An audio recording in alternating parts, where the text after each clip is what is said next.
This conference will now be recorded. Shri Gurubhyo Namaha. Narada Bhakti Sutras by Shri Venkatesh Ananda. Page number 76.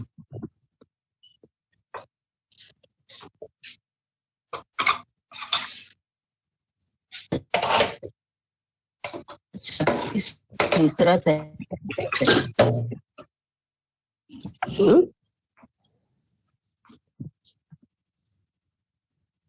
chapter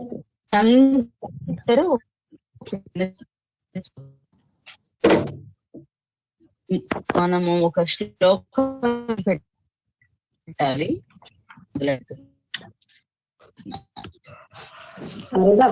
వస్తుంది voice.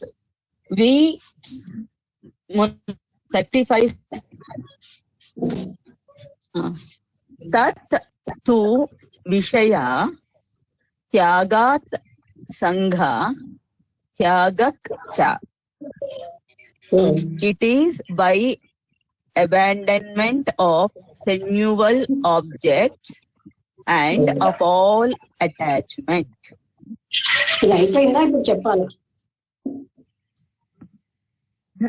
దాంట్లోనే సగం అవుతుంది. We have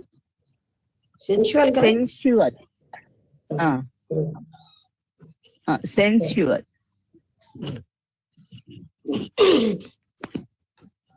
We have Lord Krishna's wonderful description of how an evil thought leads one to self-destruction.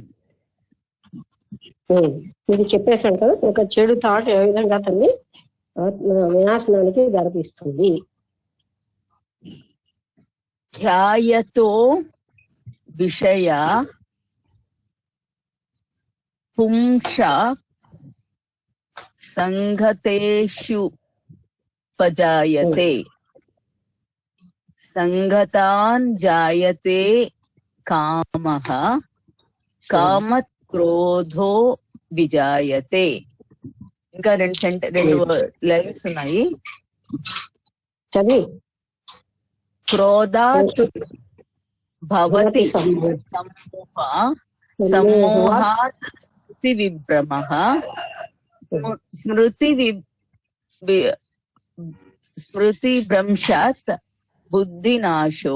బుద్ధినాశాత్ ప్రణశ్యతి. ఇది గీతలో అంటే చెడు అంటే మన విషయ వస్తువుల సాంగత్యంతో ఉంటే లేదా అటువంటి వ్యక్తులతో సాంగత్యం వల్ల మనకి విషయ వాసనలు ఎక్కువైపోయి అంటే వాళ్ళ సాంగత్యంలో మనకు అవే ఉంటాయి. అలాగే విషయ వస్తు సాంగత్యంలో కూడా మనం అవి ఎక్కువ అయిపోతున్న కొద్దీ అసలైన తత్వానికి జ్ఞానంతో ఉంటాం. ఇక్కడ ఏం చెప్తున్నారు? క్రోధాద్భవతి సమూహ అంటే క్రోధం వల్ల సమూహాత్ ఏమిటిన్నారు అక్కడ?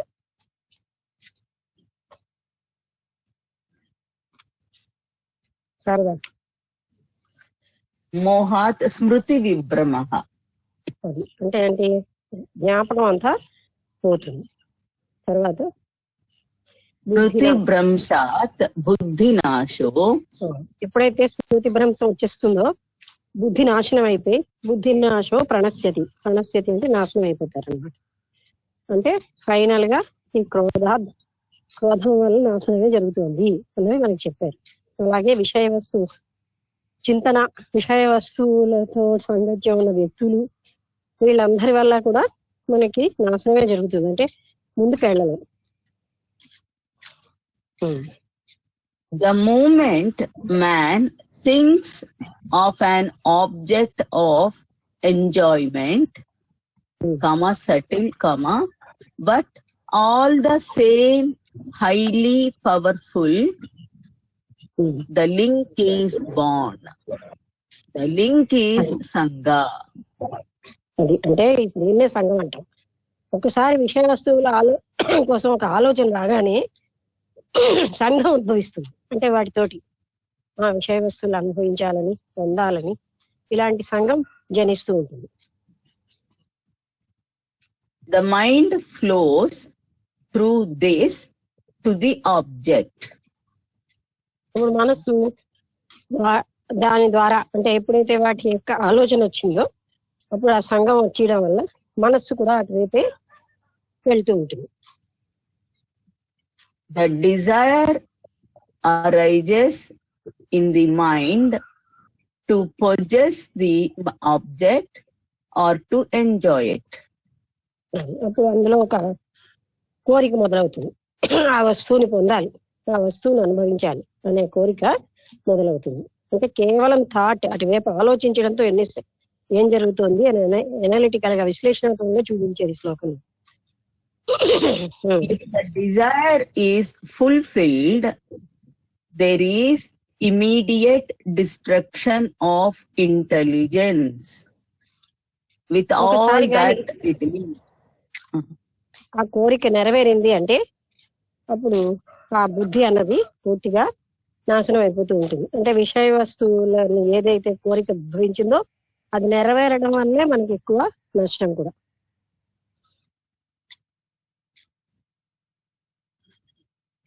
If it is thwarted, then anger arises. అలాంటి విషయ వస్తువు మన నుంచి దూరం అయిపోయితే మనకు కోపం వస్తుంది.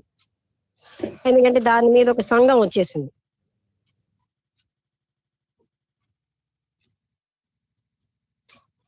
థ్వార్టెడ్ అంటే డిపార్టెడ్, వదులుకోవడం, దూరం అవడం.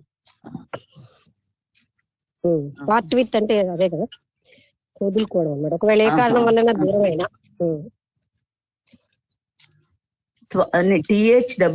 THWARTED అదేనా? థ్వార్టెడ్ అన్నావా? థ్వార్టెడ్ అన్నావా? THWARTED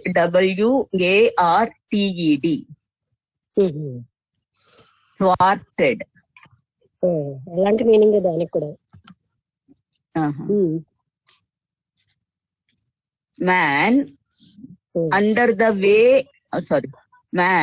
under the sway of passion, in case the fulfillment of the desire, or anger, in case they are not, is like one intoxicated. అంటే ఒకవేళ కోరిక నెరవేరకపోయినా ఆయన బాగా మత్తుత్వాన్ని సేకరించిన వాడిలాగా అవుతాడు. అంటే క్రోధం వచ్చేస్తుంది. He is possessed by the wicked thought. ఇప్పుడు ఆయనకి అంటే ఏంటి ఇక్కడంటే దుర్మార్గమైన థాట్ వస్తుంది అనమాట, క్రూరమైనటువంటి ఆలోచన. He is not really himself. ఇప్పుడు ఆయన తనలో తాను ఉండడు. He is not really himself. ఆయన తానుగా పనిచేయడు, అంటే వేరేగా అయిపోతాడు. His intellect is clouded. అప్పుడు ఆయన యొక్క బుద్ధికి పూర్తిగా మేఘాలు ఆవరిస్తాయి. Then comes smruti vibramaha. He forgets who he is, what his ideas are. స్మృతి విభ్రమం వస్తుంది. అంటే ఆయన తను ఎవడు, తను ఏమిటి, తన లక్ష్యం అన్ని మర్చిపోతాడు. తను ఆర్జించిన జ్ఞానం అంటే వీటన్నిటినీ ఆ క్రోధాల వల్ల మర్చిపోతాడు. And plunges headlong in the evil. ఇప్పుడు ఆయన ఏం చేస్తాడు, ఆ క్రోధంతో క్రూర కర్మలు చేయడానికి అందులో గెంతుతాడు, అంటే చేయడానికి ఉద్యుక్తుడైపోతాడు. That is why people under the sway of passion or anger act in a way they would themselves look back with shame. ఒకవేళ కోపంలో ఉన్న వాళ్ళు వెనక్కి తను చూసుకుంటే అప్పుడు ఈ మిస్టేక్ ఏం చేస్తున్నారు వాళ్ళకి తెలుస్తుంది, కోపం ఏం చేస్తుంది అన్నది. Passion or anger అన్నారు. ఓకే, ప్యాషనే కదా అది. This Smriti Bhramsha is, on the other hand, a spur, S-P-U-R, a spur to the fulfillment of the desire. అదే అంటే ఈ స్పర్ అంటే చూడు ఒకసారి వీలుంటే correct meaning.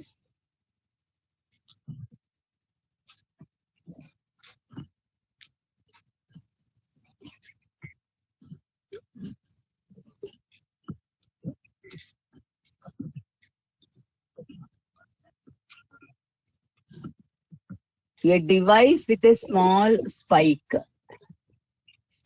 wheel that is worn on a rider's heel. Direct meaning. Spur verb చూడు, verb లేదా? Okay, అది కదిలిస్తున్నాను నేను. Urge forward by digging one's spurs into the sides, into its sides. చూడగానే దాని మీద కోరిక కలగడం. తెలుగులో చదువుతున్నా ఏంటి ఇది? అక్కర్లేదు, అర్థమైంది.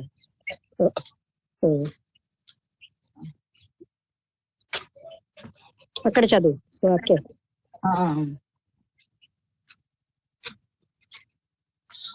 A spur to the fulfillment of the desire. అంటే ఇంకా ఆ కోరికని తీర్చుకోవాలి అని దాని మీద ఆయనకి గట్టిగా వస్తుంది ఉద్దేశం. The force of the evil plus the mad drive of the self-forgetfulness combine to destroy his intelligence, buddhinasham. ఈ రెండు కలిపి ఆయనకేమని బుద్ధినాశనం జరుగుతుంది. తన ఇంటెలిజెన్స్ లో ఒక రకమైన క్లౌడింగ్ వచ్చేయడం, తర్వాత ఆయనకి పూర్తిగా ఫ్యాషన్ ఆవరించేసి ఆయన ఇవిల్ వర్క్స్ చేయడం, మొత్తం వీటన్నిటి వల్ల బుద్ధినాశనం జరిగిపోతుంది. అంటే క్రోధం వల్ల మోహం ఉద్భవిస్తుంది.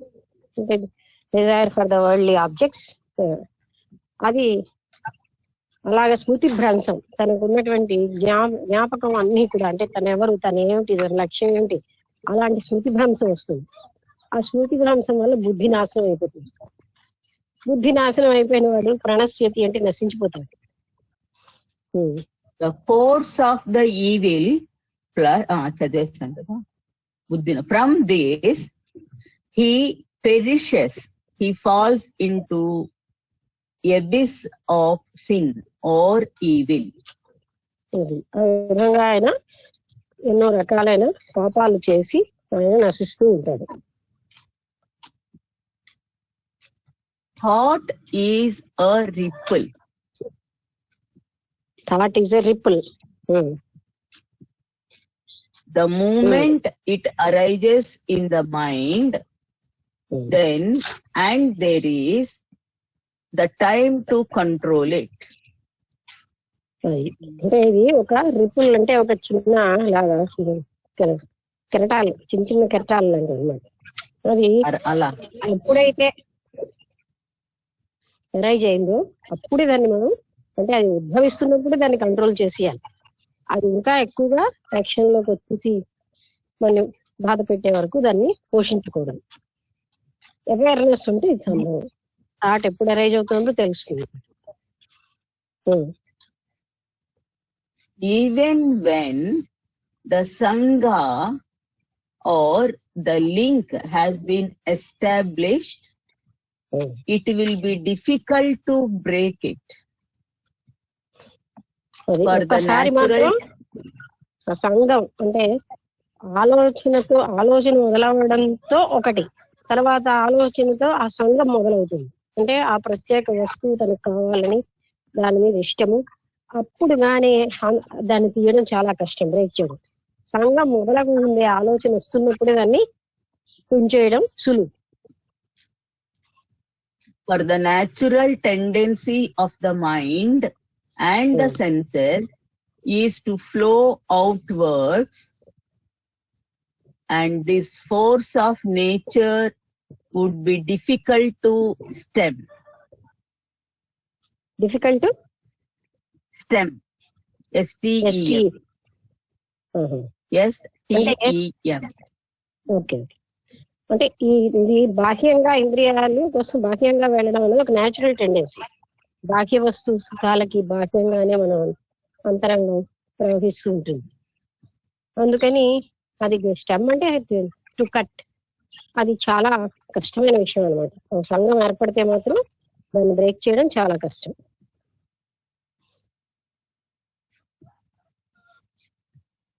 To attempt to control the impulse after the Sangha has been established and the desire has arisen is a superhuman task.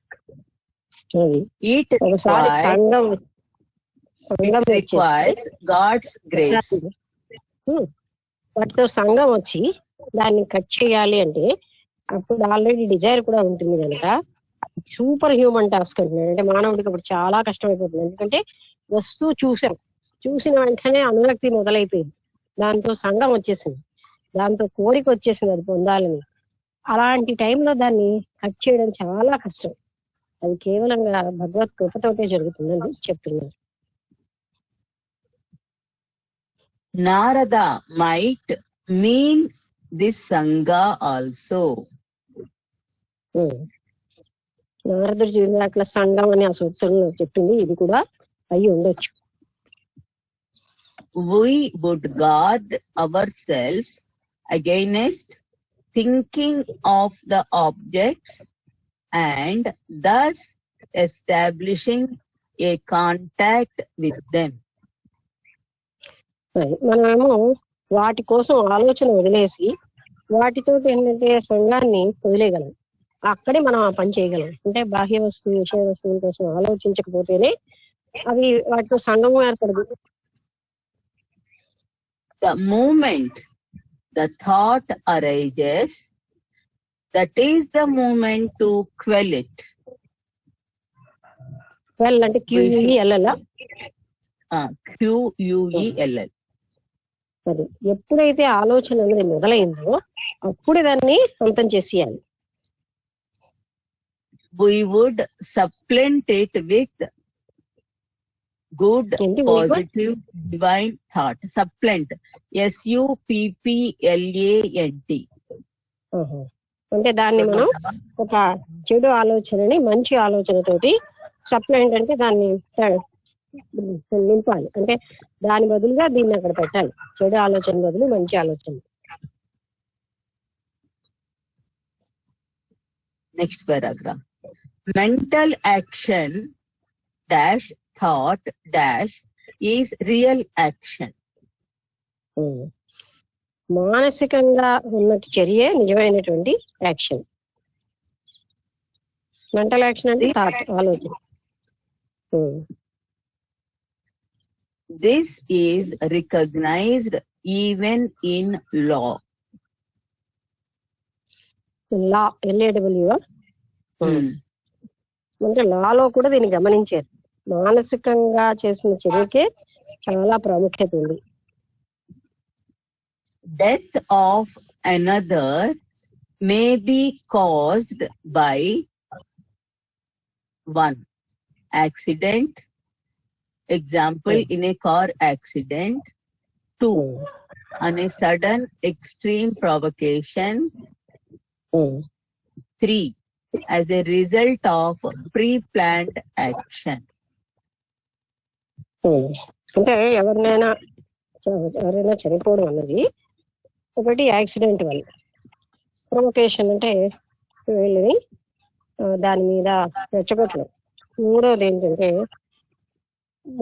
ఏంటది ప్రీ ప్లాన్డ్ యాక్షన్, ముందుగానే ప్లాన్ చేసుకుని ఉండడం వల్ల 3 రకాలుగా ఈ చనిపోవడం జరుగుతూ ఉంటుంది. అంటే ముందుగానే ఈ టైంకి చనిపోవాలి, ఆత్మహత్య హత్య వచ్చు, ఆ రకంగా కూడా చనిపోతుంది. In case of 1, that is accident, the culprit is left off lightly. అప్పుడు ఏంటంటే accident The culprit In is case of in case of one, the culprit is let off lightly. In case of two, the punishment is very lightning. lightly. Lightly. Okay. In case of two, the punishment is very lenient.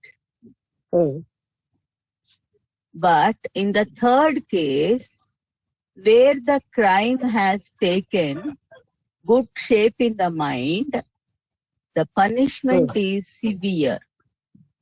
అంటే ఇప్పుడు మొట్టమొదటి దాంట్లో accident కదా, accident వల్ల అయినప్పుడు అది అంత ఏమీ ఉండదు, అంటే యాక్సిడెంట్ అది తెలియకుండా జరిగింది. రెండవ దాంట్లో ఏంటి, వాళ్ళు ప్రొవొకేషన్ అంటే ఒక రకమైనటువంటి ప్రోద్బలం, అందులో పనిష్మెంట్ ఉంటుంది. మూడో దాంట్లో అది ప్లాన్డ్ గా చేసిన దాంట్లో చాలా ఎక్కువ పనిష్మెంట్ ఉంటుంది. ఇక్కడ ఎందుకు చెప్తున్నారు ఇదంటే, మానసికంగా చేసేదే కర్మ అని ఉదాహరణగా, మనస్సుతోటి ప్లాన్డ్ గా చంపాలి అని చేసినప్పుడు దానికి ఎక్కువ పనిష్మెంట్ ఉంటుంది. అలాగే ఎవరో ఒకరు రెచ్చగొట్టడం వల్ల చేసినప్పుడు అప్పుడు ఉంటుంది, దానికంటే ఎక్కువ పనిష్మెంట్ ప్రీప్లాన్డ్ గా చేసినప్పుడు. యాక్సిడెంట్ లో అంత ఏం ఉండదు, ఎందుకంటే అది అనుకోకుండా జరిగిన సంఘటన కనుక.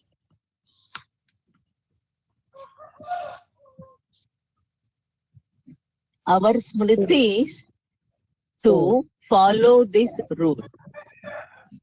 మన స్మృతులు కూడా వీటిని అనుసరిస్తున్నాయి. The accidental sins we commit are antidoted by the Pancha Mahayajnas that we are asked to perform daily. మనం ఈ యాక్సిడెంటల్ గా చేసేవి అంటే పొరపాటున చేసే పాపాలు ఎన్నో ఉన్నాయి. అంటే మనం భోజనం చేస్తూ ఉంటే ఎన్నో క్రిమికీటకాలు మనం వండుతున్నప్పుడు అలాగే నడుస్తున్నప్పుడు చనిపోతూ ఉంటాయి. ఇవి యాక్సిడెంటల్, కోరిని చంపాలని మనం చెయ్యం, మనం నడుస్తూ ఉంటే మన కాళ్ళ కింద పడిపోతున్నాం. అలాంటి అనుకోని విధంగా జరిగిన పాపాలకి పంచకర్మలు, మనం చేస్తున్నటువంటి ప్రతినిత్యము చేసే పనులు, వాటికి ప్రాయశ్చిత్తంగా చేస్తూ ఉంటాం. అవి అందుకే వాటిని ఇవ్వబడ్డాయి. Sins of second variety can be wiped off by expiatory acts like charity or fasting. రెండవ రకం చేసిన పాపాలు అంటే ఏంటి, కొంచెం ఎవరైనా ప్రోద్బలం వల్ల చేసిన పాపాలు, అవి కూడా కొన్ని రకాల కర్మకాండాలతో వాటిని మనం ఎక్స్పియేటెడ్ అంటే పరిహారం చేసుకోవచ్చు. అంటే ఫర్ ఎగ్జాంపుల్ దానహోమాలు చేయడం అని చెప్తున్నారు, లేకపోతే ఫాస్టింగ్ చేయడం, ఇలాంటి వాటి వల్ల ఆ రెండో రకమైన పాపాల పరిహారం చేసుకోవచ్చు. But where the sins have taken deeper root in the mind, the retribution is severe.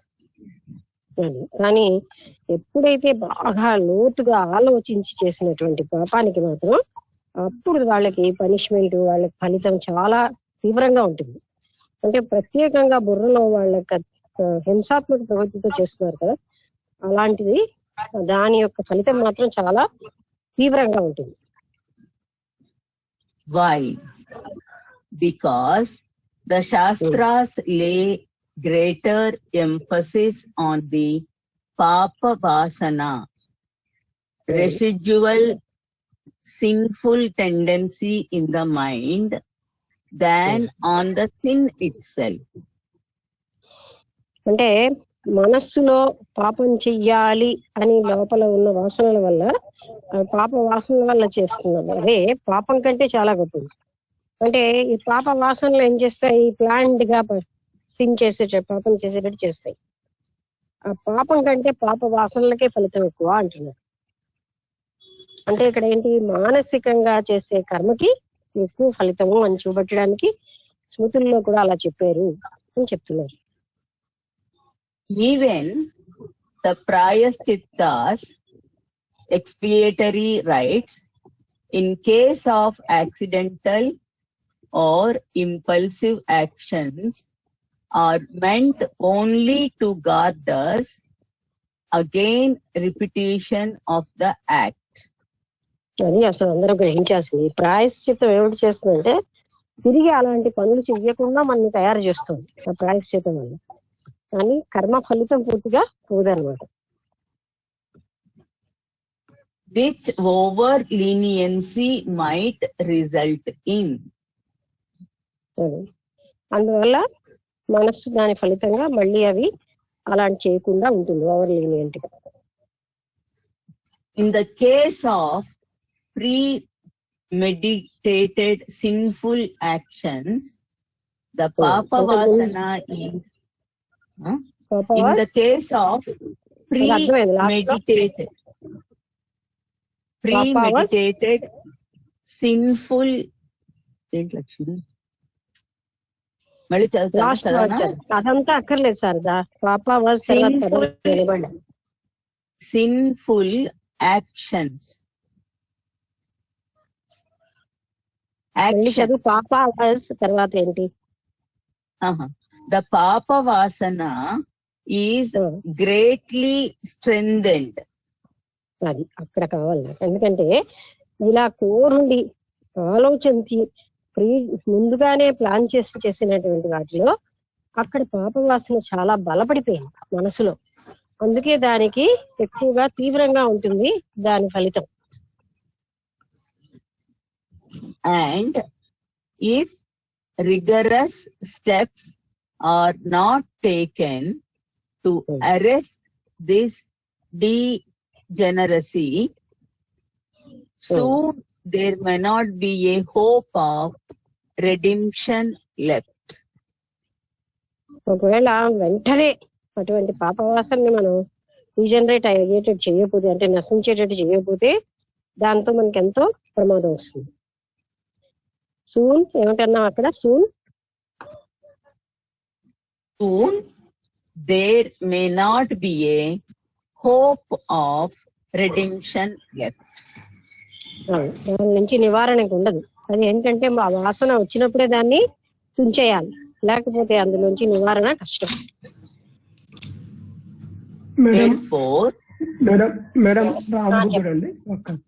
చెప్పండి. ఏం లేదు, ఇప్పుడు అంటే మనం కొన్ని విషయాలు చేయక తప్పదు కదా మేడం. కొన్ని అంటే ఇప్పుడు ఇంట్లో కొన్ని బుద్ధింకలు కానీ, లేకపోతే దోమలు కానీ, లేకపోతే ఇట్లా కొన్ని మనకు హాని కలిగించేటి ఉంటాయి కదా, వాటిని ఎట్లాగో నిర్మూలించక తప్పదు. ఇప్పుడు ఈ ప్రశ్న మీరు ఇంతకు ముందు కూడా ఒకసారి అడిగాను. ఏంటంటే ఇది మనం నిర్మూలించక తప్పదు అని మనం నిశ్చయం అయిపోయాం. ఎందుకంటే మనని ఇబ్బంది పెడుతున్నాయి కనుక, అంతే కదండి. ఇబ్బంది కనుక తప్పదని మనం అనుకుంటున్నాం. ఇదే స్వార్థమే కదా. ఏ రకంగా ఇబ్బంది పెట్టే కనుక దాన్ని చెప్పకపోతే ఎలాగా అని మనం జస్టిఫై చేసుకుంటాం.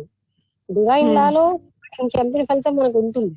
మనం ఇబ్బంది పెడితే చంపియాలా అలా ఆలోచించుకుంటాం. అంటే మరి మానవుడికి అదే కదా. మనం ఎంతమందిని ఇబ్బంది పెట్టినా పర్వాలేదు, మనని ఇబ్బంది పెడితే మాత్రం ఆ జీవి బతకడానికి వీళ్ళే.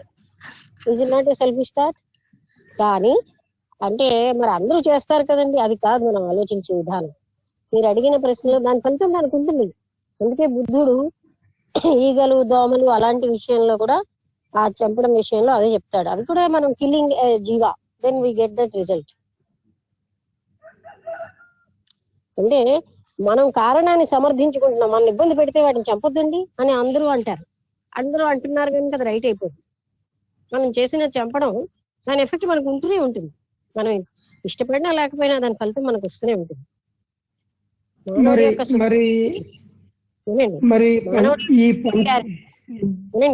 మానవుడు ఎంతమంది జీవుల్ని ఇబ్బంది పెట్టినా పర్వాలేదు.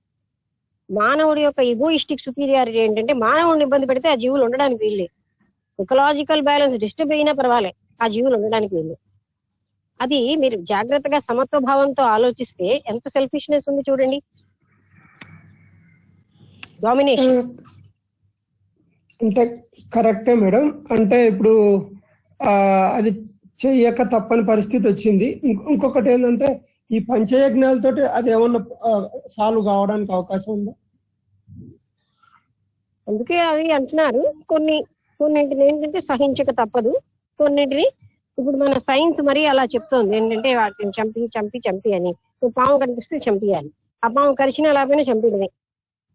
అది కరిచే ప్రవృత్తి ఉంది కనుక మానవుడు కంటపడితే చాలు చంపియాలి. సో ఈ విధంగా చాలా సెల్ఫిష్ గా మానవుడు ప్రవర్తిస్తాడు.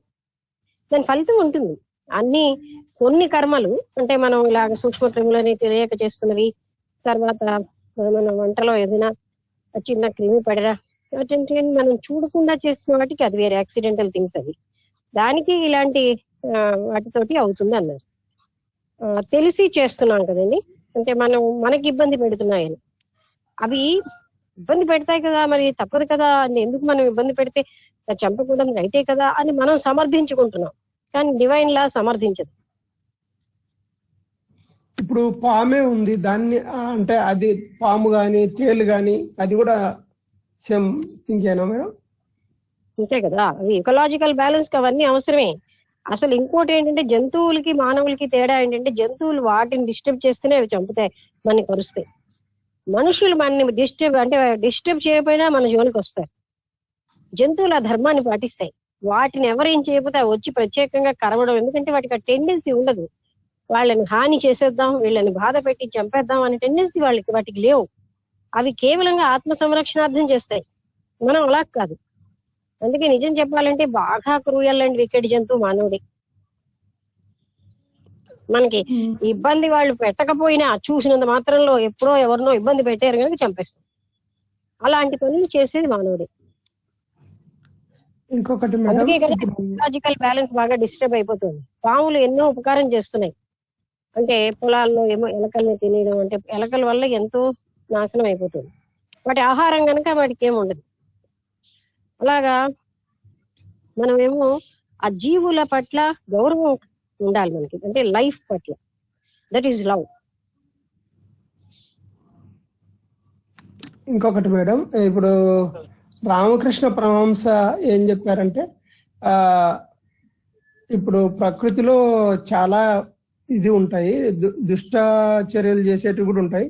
ఇప్పుడు నారాయణలో దుష్ట నారాయణ, మంచి నారాయణ ఇట్లా రకరకాలుగా ఉంటుంది జీవులు. అయితే దుష్ట నారాయణ అంటే ఇప్పుడు తేలు పాము ఇలాంటివి వచ్చినప్పుడు దానిని చంపక తప్పదు, అలాగని కూర్చుంటే అది కాదు అన్నట్టు ఆయన ఒక సందర్భంలో చెప్పిన విషయాలు ఉన్నాయి. మరి అది ఎట్లా? ఏంటంటే మీరు కరెక్ట్ గా చదివి అంటారు కానీ చంపక తప్పదు అని ఎక్కడ ఉండదండి. ఎలాంటి భావంలో రామకృష్ణ పరమహంస కాదు, సాక్షాత్తు పరబ్రహ్మ స్వరూపం చెప్పినా ఆ ఫలితం అనుభవించాల్సిందే. తప్పదు కనుక చంపుతాం, దాని ఫలితం ఉంటుందిగా. ఒక జీవిని చంపిన తప్పు మనందరికీ ఉంటుంది. అది ఫలితం మాత్రం రాకుండా ఉండదు. రామకృష్ణ పరమహంస చెప్పనండి, మరొకరు చెప్పనండి, కర్మకి ఫలితం ఉంటుంది. ఆయన అంటే ఇప్పుడు మనం ఎందుకు వాళ్ళని కోట్ చేయడం కానీ మనకు కావాల్సిన కనుక మనం చంపుతున్నాం.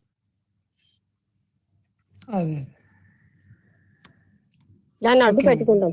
వాళ్ళు చెప్పారు వాళ్ళు అలాగో తప్పనిసరి పరిస్థితుల్లో అసలు మహాత్ములు ఎన్నో భరించారు. పాములు అవి వాటి మీదకి వచ్చేసిన వాళ్ళు ఏమి చంపేవారు కాదు. భీమిలిలో యోగానంద గారి దగ్గరికి రోజు ఆయన పడుకున్న ఆ గడ్డి మీద పాము వచ్చి పడుకునేది. ఆయన సాధన చేస్తున్న పాములు చుట్టేస్తూ ఉంటే అమ్మా ఇదేమిటని అడిగారు ఆ దుర్గాదేవి. అవి నేనేనయ్యా అందుకు. ఆయన ఏం అనలే, అవి ఏమనకుండా వెళ్ళిపోయింది. అందుకని యాటిట్యూడ్ అది. రామకృష్ణ పరమహంస ఏం చెప్పారో వాక్యం మనం బాగా తెలియదు కనుక కోట్ చేయడం మంచిది కాదు. వాళ్ళ పేర్లు ఎందుకు, మనకు తెలుసు కదా, మనకు బాధగా ఉన్నాయి కనుక మనం చంపుతున్నాం. హ్యూమన్ డామినేషన్ అండి ఇది. హ్యూమన్ బీయింగ్ ఎందరిని బాధ పెట్టినా పర్వాలేదు, బికాస్ హీస్ డామినేట్. తనకి ఎవరైనా చీమ కుట్టినా చీమని చంపేయాలంతే, చీమలు లేకుండా చేసేయాలి. అది డామినేషన్, క్రూయల్ మైండ్. దాన్ని 10 మంది కాదు 1000 మంది సపోర్ట్ ఇచ్చినా దాని ఫలితం మనకు తప్పదు. ఇప్పుడు చూడండి, నాన్ వెజిటేరియన్ తినే వాళ్ళు అలాగే సపోర్ట్ చేసుకుంటారు. మేమేమో నాన్ వెజ్ ఎందుకు తింటామంటే మన కోసమే కదా వాటన్నిటిని పుట్టించారు, అవన్నీ కూడా ఇంకొకళ్ళ కోసం పుట్టించారంటే ఊరుకుంటారా? ఆ జంతువులన్నింటినీ ఏదో మానవుడి కోసమే పుట్టించారా? అవి ప్రకృతి సిద్ధంగా ఉన్నాయి.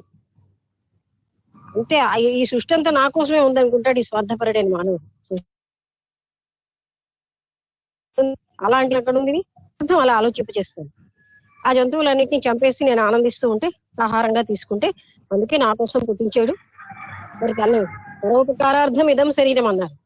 మరి ఈ శరీరాన్ని పరోపకారం కోసం పుట్టించాడు అన్నది ఆలోచిస్తారా? పట్టుకుని పడేస్తారు. జంతువులు తినడానికే అదంతా తప్పుడు ఇంటర్ప్రిటేషన్స్ అండి. జంతువుల్ని మన కోసం ఏం పుట్టించలే. మరి అంటే అడవిలో ఒక జంతువు ఇంకొక జంతువు ఆహారంగా తిన్నప్పుడు దానికి అది ఇన్స్టింక్ట్ అండి. అది బుద్ధిపూర్వకంగా, ఇందాక చెప్పాడు కదా, అది బుద్ధిపూర్వకంగా చేసిన పని. దాని కాదు, అది ఆహారం కదా, అది సహజ ధర్మం. అక్కడ మనం ఏం చేస్తున్నాం, థాట్ తోటి చేస్తాం every work. So that is wrong. And we have other choice. దానికి వేరే చాయిస్ లేదు.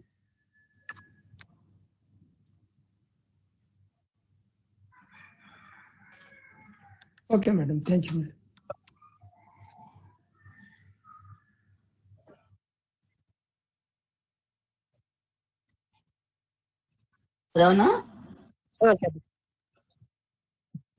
Therefore, the control should primarily be exercised over the mind.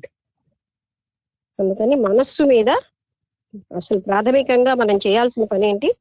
మనస్సు మీద మనకి నియంత్రణ ఉండాలి. Hence, this insistence on Sanghatyaga in addition to Vishayatyaga. అందుకోసమే విషయ వస్తువులన్నీ వదిలేయడమే కాకుండా వాటితో ఉన్న బంధాన్ని, అటాచ్మెంట్ కూడా మనం వదిలేయాలి. ఎందుకంటే మానసికంగా జరిగేది అని ఇక్కడ చెప్తున్నారు. సంగత్యాగం ఉండాలి, విషయత్యాగం ఉండాలి, దాంతో పాటు సంగత్యాగాన్ని కూడా చెప్పారు. సంగము అంటే attachment. One who renounces the objects but sits thinking of them. Sentence వినబట్టం లేదు, ఎందుకంటే బహుశా technical problem.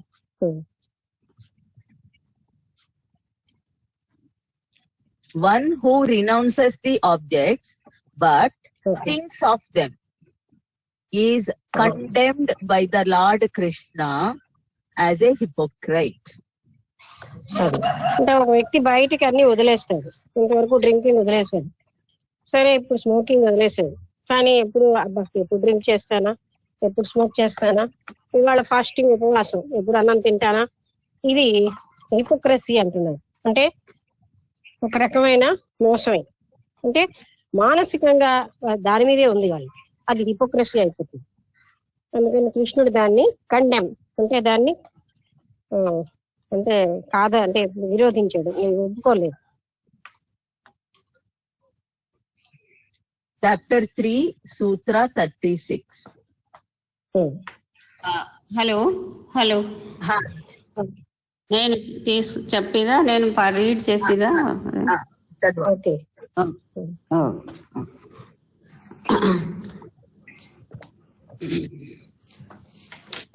Chapter 3, sutra 36. Okay. అవ్యావృత్త భజనాత్. అవ్యావృత్త భజనాత్. అవ్యావృత్త భజనాత్ బై అన్ఇంటరప్టెడ్ భజన టు అని రాసు. అవ్యావృత్త అంటే ఏ రకమైన అడ్డు లేని, ఆటంకం లేని భజన. భజన అంటే ఆయన్ని భజించడం. As he thinks, so he becomes is a universal truth. యద్భావం తద్భవతి అన్నది ఒక విశ్వం అందరూ యాక్సెప్ట్ చేసే సత్యం. If one uninterruptedly thinks of God, he verily becomes God himself. ఎవరైనా సరే ఏ రకమైనటువంటి ఆటంకము లేకుండా పరమాత్మునే ఆలోచిస్తే, ఆయన ఏదైతే ఆలోచిస్తామో అది అవుతాం. ఎప్పుడు పరమాత్మ తత్వాన్ని ఆలోచిస్తే మనం కూడా పరమాత్మ స్థితికి వచ్చేస్తాం అని చెప్తున్నారు. అన్ఇంటరప్టెడ్ అంటే ఏ రకమైన ఆటంకము లేకుండా, ఆపకుండా నిరంతరాయంగా పరమాత్మ తత్వాన్ని స్మరిస్తే, ఆలోచిస్తే అదే అయిపోతాం. భావం ఏది ఆలోచిస్తున్నామో అది అవుతాం. That is the ideal. అదే చాలా ఆదర్శవంతమైనది. Paragraph. Bhajana comes from the root bhaj, which means to resort to or to take refuge in, comma, భజన శబ్దానికి ఆశ్రయం పొందడం అన్న మీనింగ్ ఉంది. అంటే అక్కడ స్థిరంగా ఉండడం అన్న మీనింగ్స్ ఉన్నాయన్నమాట. 3 మీనింగ్స్ ఇచ్చారు. టు రిసార్ట్ టు, పర్వాలేదు సార్, ఇక్కడ అంత అవసరం లేదు. అంటే దాంట్లో ఆశ్రయం పొందడం అని, అదే దాన్నే ఆశ్రయించడం. to take refuge in, to enjoy the company of, full stop. Any spiritual practice that enables us to live with and to live with and in God is bhajana. అంటే ఏ రకమైనటువంటి ఆధ్యాత్మికమైనటువంటి ప్రాక్టీస్ అయినా అది ఆయనతోటి సమీపంలో, పరమాత్మ స్థితితో సమీపంతో ఉండడమే భజన అన్నారు. అంటే మనం అనుకున్నదే భజన కాదు. భజన, భజ్ అన్న పదమే ఆయనతోటి, ఆయనలో ఆశ్రయం చెందడం, ఆయనతో కలిసి ఉండడం అని. అందువల్ల ఏదైనా సరే ఒక సాధన దేని వల్లైతే భగవతత్వంతో సమీపంలో ఉంటున్నామో, ఆయనతో ఏకీకృతం అవుతూ ఉంటామో దాన్నే భజన అంటున్నారు. But, comma, we know that it is used to denote such practices as taking and rasaru mari, taking or singing the name of God or any mantra. కానీ సాధారణంగా మనం భజన అన్నదానికి ఎలా చెప్తూ ఉంటామంటే పరమాత్ముడి యొక్క పాటలు పాడుకోవడం, లేకపోతే ఆయన నామజపం చేయడం, దీన్నే భజనగా మనం అనుకుంటూ ఉంటాం. అలాంటి అర్థమే ఇస్తున్నారు సాధారణంగా. Next paragraph. There are various methods of doing this, semicolon. ఎన్నో పద్ధతులు అంటే ఇది భజన అన్నది, అంటే నిరంతరం భగవత్ సాన్నిధ్యంలో ఉండే పనులు ఎన్నో రకాలు ఉన్నాయి. Verbal repetition of the mantra aloud, comma, whispering it, comma, mental repetition, comma, the kirtan singing form, nada yoga. అంటే ఒక భగవంతుడి యొక్క ఒక మంత్రాన్ని తీసుకుని చాలా సార్లు జపించడం కానీ, ఆయన యొక్క తత్వం కోసం అంటే పాడుకోవడం కానీ, దీన్ని నాదయోగం అంటున్నారు. అంటే పాటలతోటి, సంకీర్తనతోటి పరమాత్మని చేరడం. అదొక్కటే కాకుండా మంత్రం జపించడం అంటే సౌండ్ లేకుండా కూడా, లోపల ఉందిగా, అంటే మానసికంగా కూడా మనం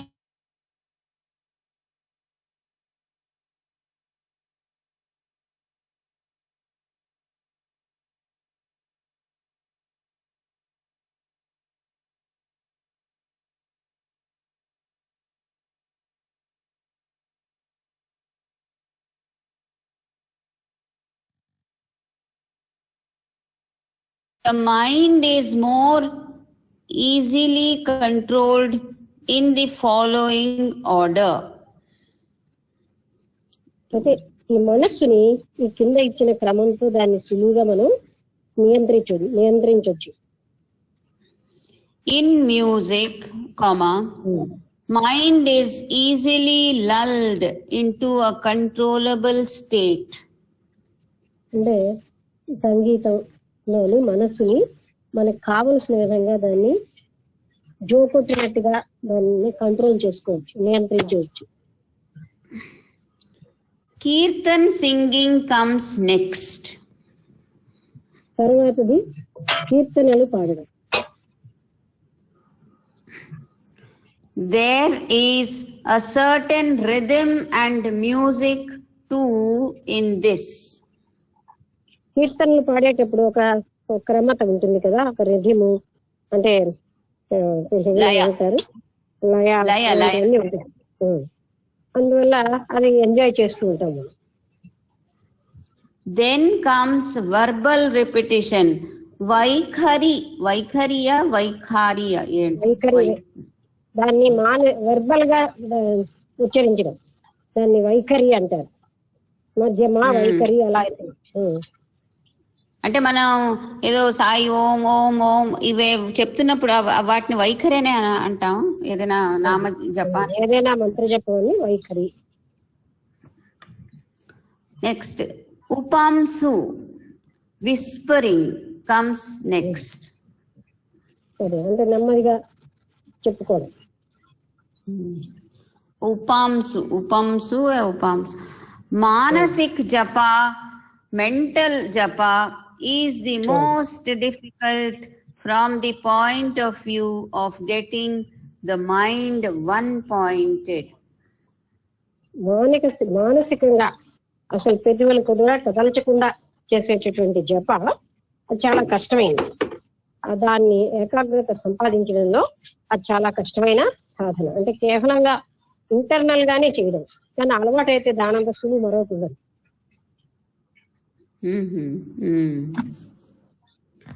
Next paragraph. ఈ paragraph అయిపోయి next paragraph. In musicology, we have elaborate thesis on the different vibrations produced by different notes and స్వరాలు. సంగీతం విషయంలో రకరకాలైన వాటికి రకరకాల ఫలితాలు, ఒక్కొక్క శబ్దానికి ఏ ఫలితాలు వస్తాయన్నది సైంటిఫిక్ గా కూడా చూశారనమాట. అంటే ఈ శబ్ద ఉచ్చారణకి ఇప్పుడు నమో నారాయణాయ అంటే ఏ సెంటర్ ఉద్దీపన అవుతుంది, అలాగే కృష్ణ అన్న శబ్దంతో ఏ సెంటర్ ఉద్దీపన అవుతుంది, ఇది కూడా చూశారు.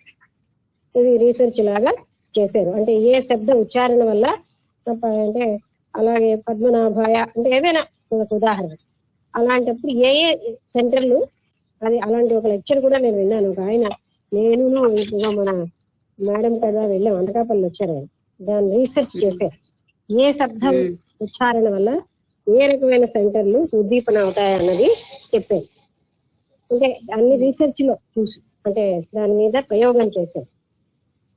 ఈ నామం కానీ చెప్పిస్తే మనలో ఏ సెంటర్లు ఉద్దీపన అవుతున్నాయి అలాగా.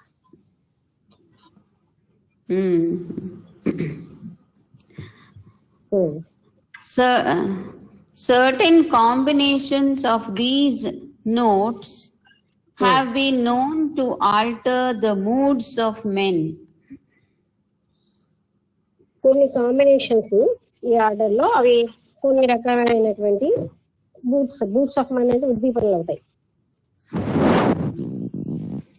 Recent scientific discoveries reveal that with the help of certain machines, the vibrations produced by the human voice can be converted into electricity.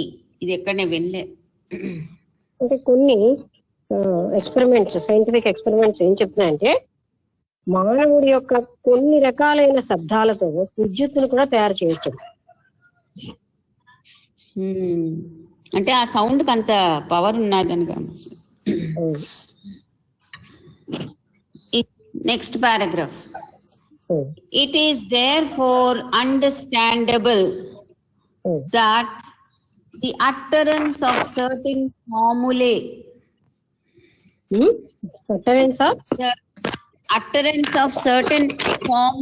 formula తాలూకా ప్లూరల్ formulae,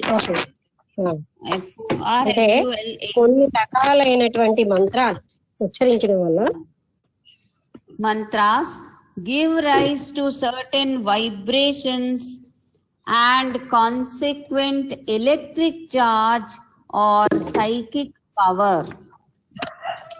అందుకని ఈ మంత్రాలు ఉచ్చరించడం వల్ల కొన్ని రకాలైన మానసిక శక్తులు, కొన్ని రకాలైన స్పందనలు మనలో ఉత్పత్తి అవుతాయి.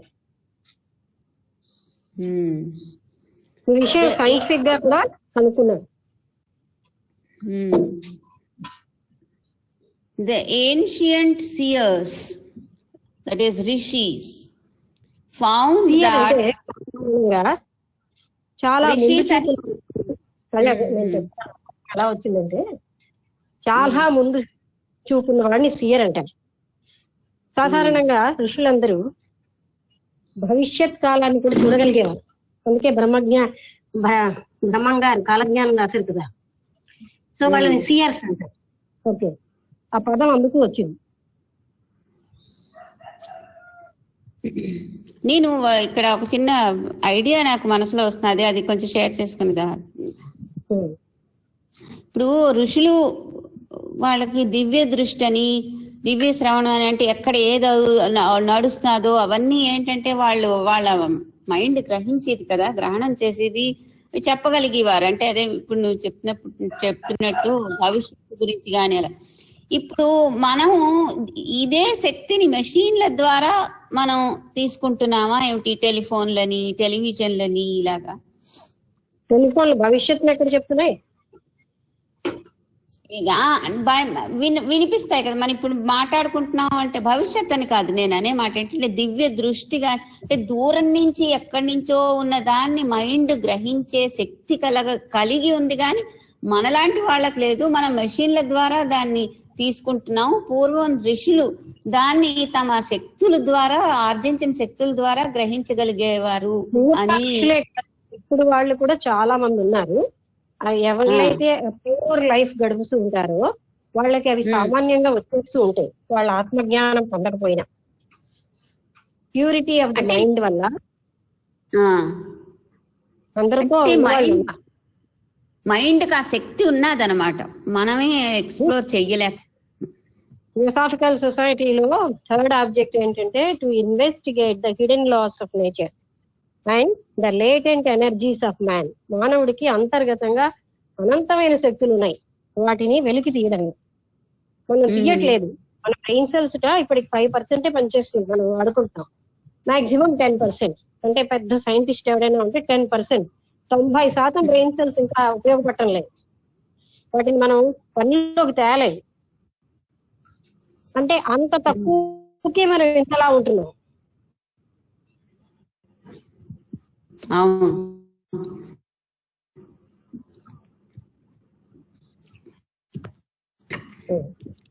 The ancient seers found that certain mantras gave rise to certain forms and they are the devatas. అంటే ఈ మధ్య కూడా సైంటిఫిక్ గా కంప్యూటర్ సహాయంతో కనుక్కున్నారు. గాయత్రి మంత్ర ఉచ్చారణ చేస్తే గాయత్రి దేవి ఏర్పడుతుంది సౌండ్ వైబ్రేషన్స్ తో. అందుకని కొన్ని మంత్రాలు కొన్ని దేవతల్ని రూపొందిస్తాయి. Continuous utterance of those formulae materializes the form of those devatas. అంటే నిరంతరంగా ఆ మంత్రం జపిస్తే ఆ దేవతలు అక్కడికి వస్తూ ఉంటారు. మానసిక్ జప is still more powerful. మానసిక జపం చాలా పవర్ఫుల్. అంటే ఏంటి? బయటకి మనం పాడే పాటలు, బయటకు ఉచ్చరించేటటువంటి కంటే, ఇంకా నెమ్మదిగా పెదవులతో ఉచ్చరించుకున్న కంటే, పెదవులు కూడా కదలకుండా అంతర్గతంగా నాలిక కూడా కదలకుండా ఉచ్చరించే జపం, అది దాన్ని ఏదో అంటారు మూడిట్లోని మధ్యమ వైఖరి ఇంకోటి ఏదో, అంటే అలాంటిది అనమాట. అంత గొప్పదిట. అంటే పెదవులు కూడా కదలకుండా నాలిక కూడా కదలకుండా అది సర్వకాల సర్వావస్థల్లోనే ఆ జపం చేసుకోవచ్చు అంటారు. అటువంటి స్థితిలో జపం. Gross infrared light may relieve us of pain in superficial muscles. But gross చెప్పిన ఏంటిది గ్రాస్ తర్వాత infrared rays అంటాం. తెలుసు. May- అంటే may- మనం రెండోది అంటే మనకి అతినీల లోహిత కిరణాలలాగే రెడ్ తర్వాత అటువంటివి అలా అతి నీలమైన అంటే అల్ట్రా వైలెట్, ఇన్ఫ్రారెడ్ అంటే ఇంకా తక్కువ అన్నమాట ఆ వేవ్ లెంత్ ఉన్నది. అలాంటి కిరణాల వల్ల కూడా అవి ఉద్భవిస్తూ ఉండొచ్చు ఇటువంటి మంత్రాల వల్ల. గ్రాస్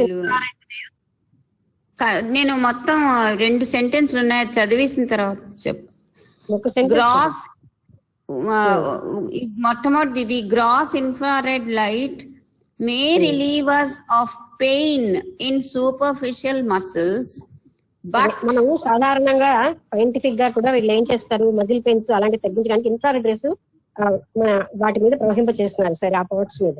అలాంటి ఇన్ఫ్రారెడ్ రేస్ కూడా ఇటువంటి మంత్రోచ్చారణ వల్ల జనించే అవకాశం ఉంది, జనిస్తాయి. but subtler X-ray or radium will penetrate very deep and influence even the bones. Even the boards Bones అంటే ఇన్ఫ్రారెడ్ లైట్ కంటే ఎక్కువ పెనిట్రేట్ చేస్తా. ఇంకా సూక్ష్మతరమైన ఎక్స్రేస్ అని ఉన్నాయి కదా,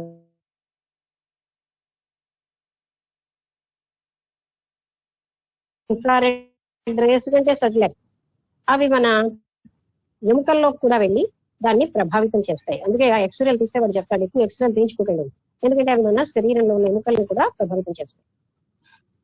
Similar is the power of thought.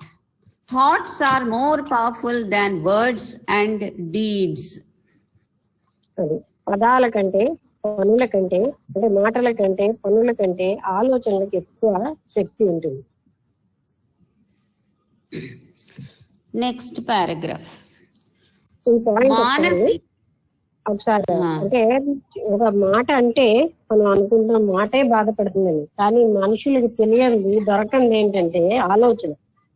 వాళ్ళ ఆలోచనలో వీళ్ళకి హాని కలగాలి అన్న ఆలోచన చాలా బాధ కలుగుతూ ఉంటుంది, బాధిస్తుంది. ఆలోచనలో అసూయ ఉన్నా ద్వేషం ఉన్నా బాహ్యంగా ఉన్న పదం కంటే ఆలోచనలో ఉన్నదే చాలా మంది బాధిస్తుంది. అది మనం అర్థం చేస్తే చాలా మందికి తెలియదు, కానీ వాళ్ళ ఆలోచనలే మన మీద ప్రశ్నింప చేసేటప్పుడు మనం తెలియని బాధకు గురవుతాం. ఆలోచనకే ఎక్కువ పవర్ మాట కంటే పని కంటే కూడా. అంటే ఆలోచన చాలా దూరం వరకు దాని ప్రభావం ఇంకొకటి ఏంటంటే ఉంటుందని. ఆలోచనతో చేసే కర్మకి కూడా అంత ఫలితం ఉంటుంది, ఎందుకంటే అది చాలా బాధిస్తుంది, చాలా డీప్ గా వెళ్తుంది గనక అటువంటి కర్మకి చాలా పవర్ఫుల్ ఉంటుంది. అంటే మామూలు పదం కూడా వర్డ్ రావాలన్నా ఆలోచనతో మొదలవ్వాలి, కానీ అందుకనే ఆలోచనే కర్మ అంటున్నారు. మొట్టమొదటి ఆలోచనతోటే మొదలవుతుంది ఏదైనా, కానీ కేవలం ద్వేషం అన్నది మాటల్లో కాకుండా ఆలోచనలో ఉంటే అది చాలా దహించేస్తుంది మనిషిని, దానికి పవర్ ఎక్కువ అన్నమాట. అందుకే ఇల్ ఫీలింగ్ ఉన్న వ్యక్తుల దగ్గర కూర్చుంటే చాలా బాధ కలిగిపోతుంది మనకి, వాళ్ళు మాట్లాడకపోయినా.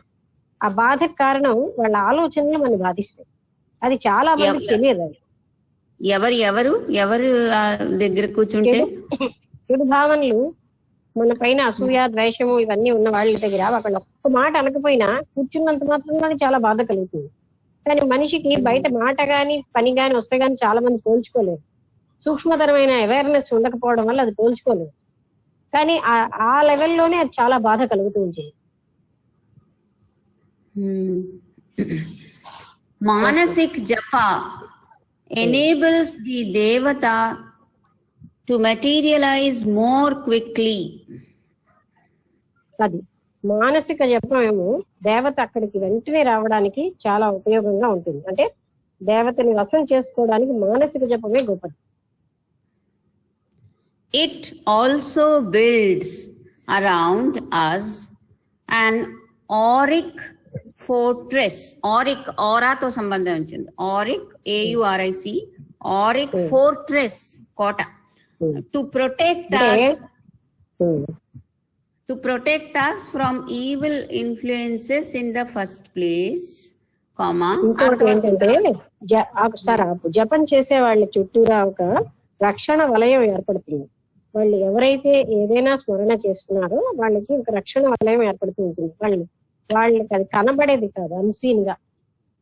Hmm. అంటే మన ఆలోచనలే ఒక ఈ వలయం లాగా సృష్టి అవుతూ ఉంటుందంటారా?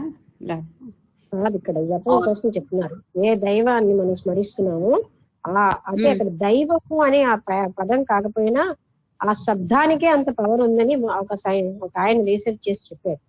ఆ శబ్ద ఉచ్చారణ వల్ల కొన్ని కేంద్రాలు ఉద్దీపన అవుతాయి. దానివల్ల మనకి ఎన్నో రకాలైనటువంటి లాభాలు వస్తున్నాయి.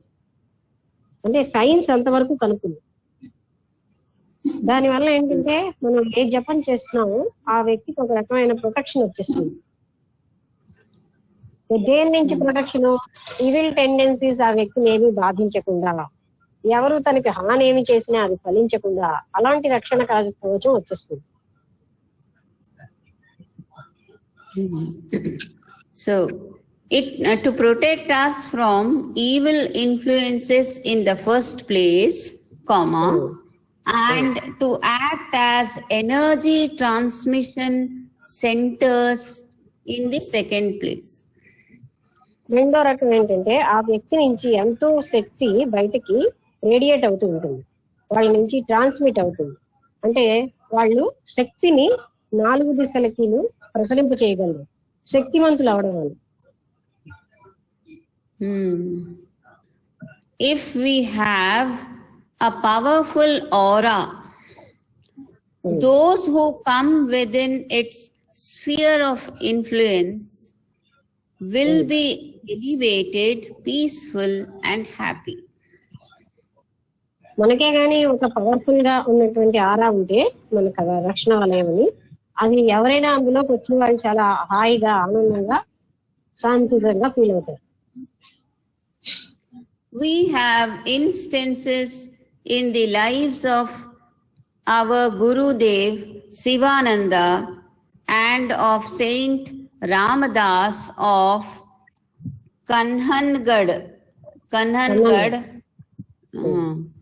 How the mantras that they chanted mentally or verbally were actually received by even inanimate objects and relayed by them.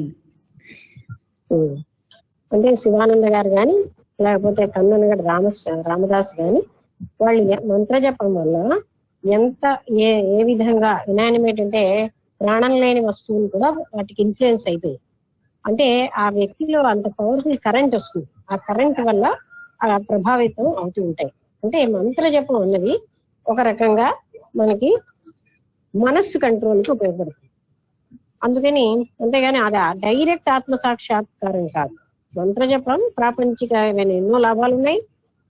ఆ తర్వాత ఇంకా భక్తితో చేస్తూ ఉంటే ఆ భగవత్ తత్వాన్ని పొందడానికి ఉపయోగపడుతుంది. అయితే మనస్సు ఆ విధంగా శుద్ధి చేసుకోవడానికి 10 విషయ వాసనల మీద వెళ్లకుండా ఉండడానికి చాలా తోడ్పడుతుంది. ఈ ఫలితాలన్నీ పెట్టి కూర్చుంటూ ఉంటే మనం అందులోనే ఉండిపోతాం. అందుకని వాటికి అతీత స్థాయికి వెళ్లాల్సిందే. Next paragraph. Mantra is Chaitanya.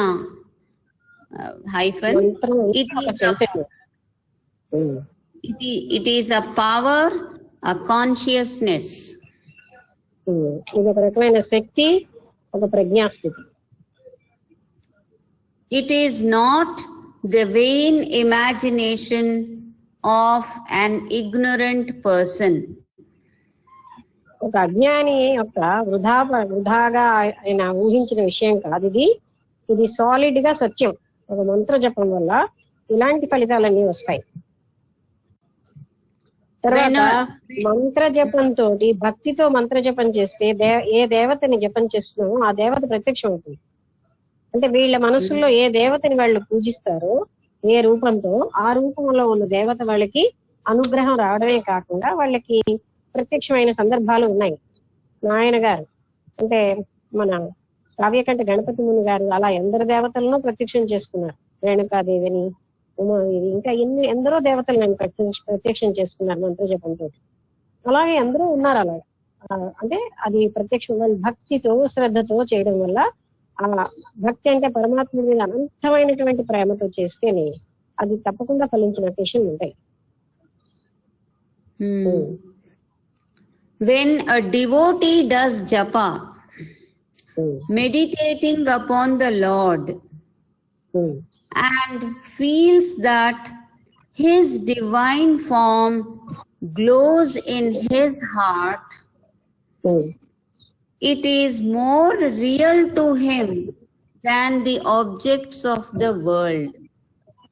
అది ఎప్పుడైతే భక్తుడు ఆ పరమాత్ముని హృదయంలో నిలుపుకుని పూర్తి ప్రేమతో ఆ జపం చేస్తాడో అది ప్రాపంచిక వస్తువుల కంటే ఆ దైవత ఆయనకి అంత నిజం. It talks to him and guides him. అది ఆయనతో మాట్లాడుతూ ఉండి అతనికి ఏమో తగిన గైడెన్స్ కూడా ఇస్తుంది. Sometimes శ్రీపాద వల్లభ తండ్రి అప్పల శివశర్మ గారు కూడా ప్రతిరోజు కూడా దత్తాత్రేయులతో మాట్లాడుతుంది వాటి. Sometimes we have instances of the materialization of the divinity, the capital, objectively. Example, in the case of Lord Rama, who gave darshan to Sri Tyagaraja. And వారు త్యాగరాజుకి తర్వాత రామదాసుకి వీళ్ళందరికీ దర్శనం ఇచ్చారు. and of Lord Narayana, whose darshan Sri Narayana Swami had. Narayana దర్శనం నారాయణ స్వామికి వచ్చింది. అంటే నారాయణీయమని రాష్ట్రం ఆయన అనుకుంటాను. అంటే ఇంతే కాదు, మనం కూడా తెలుసు మరి రామకృష్ణ పరమహంసకి కాళికాదేవి దర్శనం. అంటే ఇక్కడ ఏంటంటే మెటీరియలైజ్ అవుతున్నది. ఆ అవ్యక్తం అన్నది వ్యక్త రూపంలోకి వస్తుంది. అందుకే అతన్ని మనం వ్యక్త అవ్యక్త స్వరూపాన్ని డిస్క్రైబ్ చేస్తాం. అవసరమైనప్పుడు ఆ భక్తుడి కోసం వ్యక్త స్థితికి వచ్చి వాళ్ళకి కనిపిస్తుంది. ఆ భక్తుడి యొక్క ఇంటెన్సిటీ ఆఫ్ లవ్, ఆ ప్రేమ యొక్క పరాకాష్ఠ వల్ల వాళ్ళకి దర్శనం అవుతుంది. అయితే ఆ అవ్యక్తమే అసలైన రూపం అవ్యక్తమే, కానీ వాళ్ళకి అలాగ గట్టిగా కోరుకున్నారు కనుక ఆయా రూపాల్లో వ్యక్తం అవుతూ ఉంటారు. అంటే రూపం డిఫరెంట్ గా ఉన్న శక్తి అదేనా? వాళ్ళు మనసులో ఏ రకం రూపం ఊహించారో అదే రూపంలో ప్రత్యక్షం అవ్వడం అనా ఏమిటి? అదే రూపంలో ప్రత్యక్షం అవుతుంది. ఉన్నదంతా చిదాత్మే, ఇంకేమీ లేదు, ఒకటే. అదే ఆ రూపంలో ప్రత్యక్షం అవుతుంది. ఎందుకంటే మూర్ఖంగా నాకు ఈ రూపమే కావాలనుకున్న వాళ్ళకి ఆ రూపంలోనే ప్రత్యక్షం అవుతాడు. కానీ అదంతా ఒక శక్తి, అంతేనా? అలాగే కేవలంగా చిత్శక్తే, ఇదంతా పరబ్రహ్మ శక్తియే. దేవతలందరిలో పనిచేసేది ఆ పరబ్రహ్మ శక్తి అని రుద్రరహస్యంలో చెప్పారు కదా. అలా వేరే ఇంకోటి లేదు, ఒక్కటే ఉంది ఈ ప్రపంచంలో, అదే పరబ్రహ్మ శక్తి. ఆ శక్తి ఆ దేవతల్లో కూడా పనిచేస్తుంది. ఆ శక్తి తీసేస్తే దేవత ఏమో ఏ పని చేయలేని స్టేజ్కి వచ్చేస్తుంది. అందుకని పని చేసేది డైరెక్ట్, ఇండైరెక్ట్ గా, డైరెక్ట్ గా ఆ శక్తి పనిచేస్తుంది. కానీ వీళ్ళకి ఆ రూపాన్ని ఆలోచించుకున్నారు కనుక ఆ రూపంలో కనిపిస్తున్నారు. ఆ దేవత పనిచేసే శక్తి కేవలంగా చైతన్యమైన పరబ్రహ్మ శక్తి, మరో శక్తి అంటూ లేదు ఈ ప్రపంచంలో, సృష్టిలో. సత్ అంటే ఒకటే ఉన్నది అని రిపీటెడ్ గా చెప్తున్నారు కదా.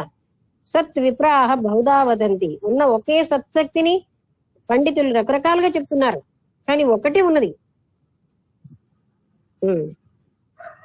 Both of them achieved this through incessant japa of the Lord's name. అది వాళ్ళు ఏమి ఆగని అటువంటి నాన్ స్టాప్ ఇన్సెసెంట్ అంటే అది జపం చేయడం వల్ల ఆ భగవంతుడి ఉచ్చారణ అంటే ఆ పరమాత్ముడి నామాన్ని వాళ్ళు జపించారు. ఎలాగా? కేవలంగా నామం జపిస్తూ కబీర్ దాస్ చెప్పినప్పుడు జీవ్ ఫిరే ముహ్మాహి అంటే మనస్సు ఏమో 4 చోట్లకి వెళ్తుంది, నోట్లో నాలిక కదులుతూ ఉంటుంది, అది కాదు జపం అన్నది. అంటే మనస్సు కూడా దాని మీద లగ్నం చేసి ప్రేమతో పరమాత్ముని జపం చేయడం వల్ల ఆ దేవతలు వాళ్ళకి ప్రసన్నమయ్యారు. Next paragraph. When the mantra is repeated with a desire other than for moksha, one has to observe various rules. One has to observe various rules and also ensure that the spelling and అంటే pronunciation. మోక్షాన్ని కాకుండా మరో రకమైన దాన్ని ఏదైనా కోరి మంత్రాన్ని జపించాలంటే కొన్ని నియమాలు పాటించాలి. రకరకాలైనటువంటి రూల్స్ ఉన్నాయి దానికి. That is, the spelling and the pronunciation are correct. They should ensure that the spelling and the spelling. అంటే అప్పుడు మంత్ర ఉచ్చారణ చాలా అవసరం. మంత్రాన్ని ఉచ్చరించేటప్పుడు అందుకే వేదాలందరూ చదవకూడదు అని అంటారు. ఎందుకంటే దాన్ని కరెక్ట్ గా ఉచ్చారణతో పాటు వాళ్ళు దాన్ని స్వరయుక్తంగా చదువుతారు. ఆ స్వరం వాళ్ళకే తెలుస్తుంది. ఎక్కడెక్కడ నొక్కాలి, ఎక్కడెక్కడ దీర్ఘం తీయాలి, అలాంటివన్నీ ఒక కోరికతో చేసినప్పుడు మాత్రం దాని అంతటికీ చాలా ఫలితం ఉంటుంది. అదే గాని మోక్ష ఇచ్చ చేసినప్పుడు ఆ మోక్షం అన్నది ఒక రకమైన నిష్కామత్వమే గనక అప్పుడు మాత్రం అటువంటిది పర్వాలేదు. Tantric sadhakas lay great emphasis on this spelling word. ఎక్కువ దీని మీద అంటే ఉచ్చారణకి చాలా ప్రాముఖ్యం ఇస్తారు.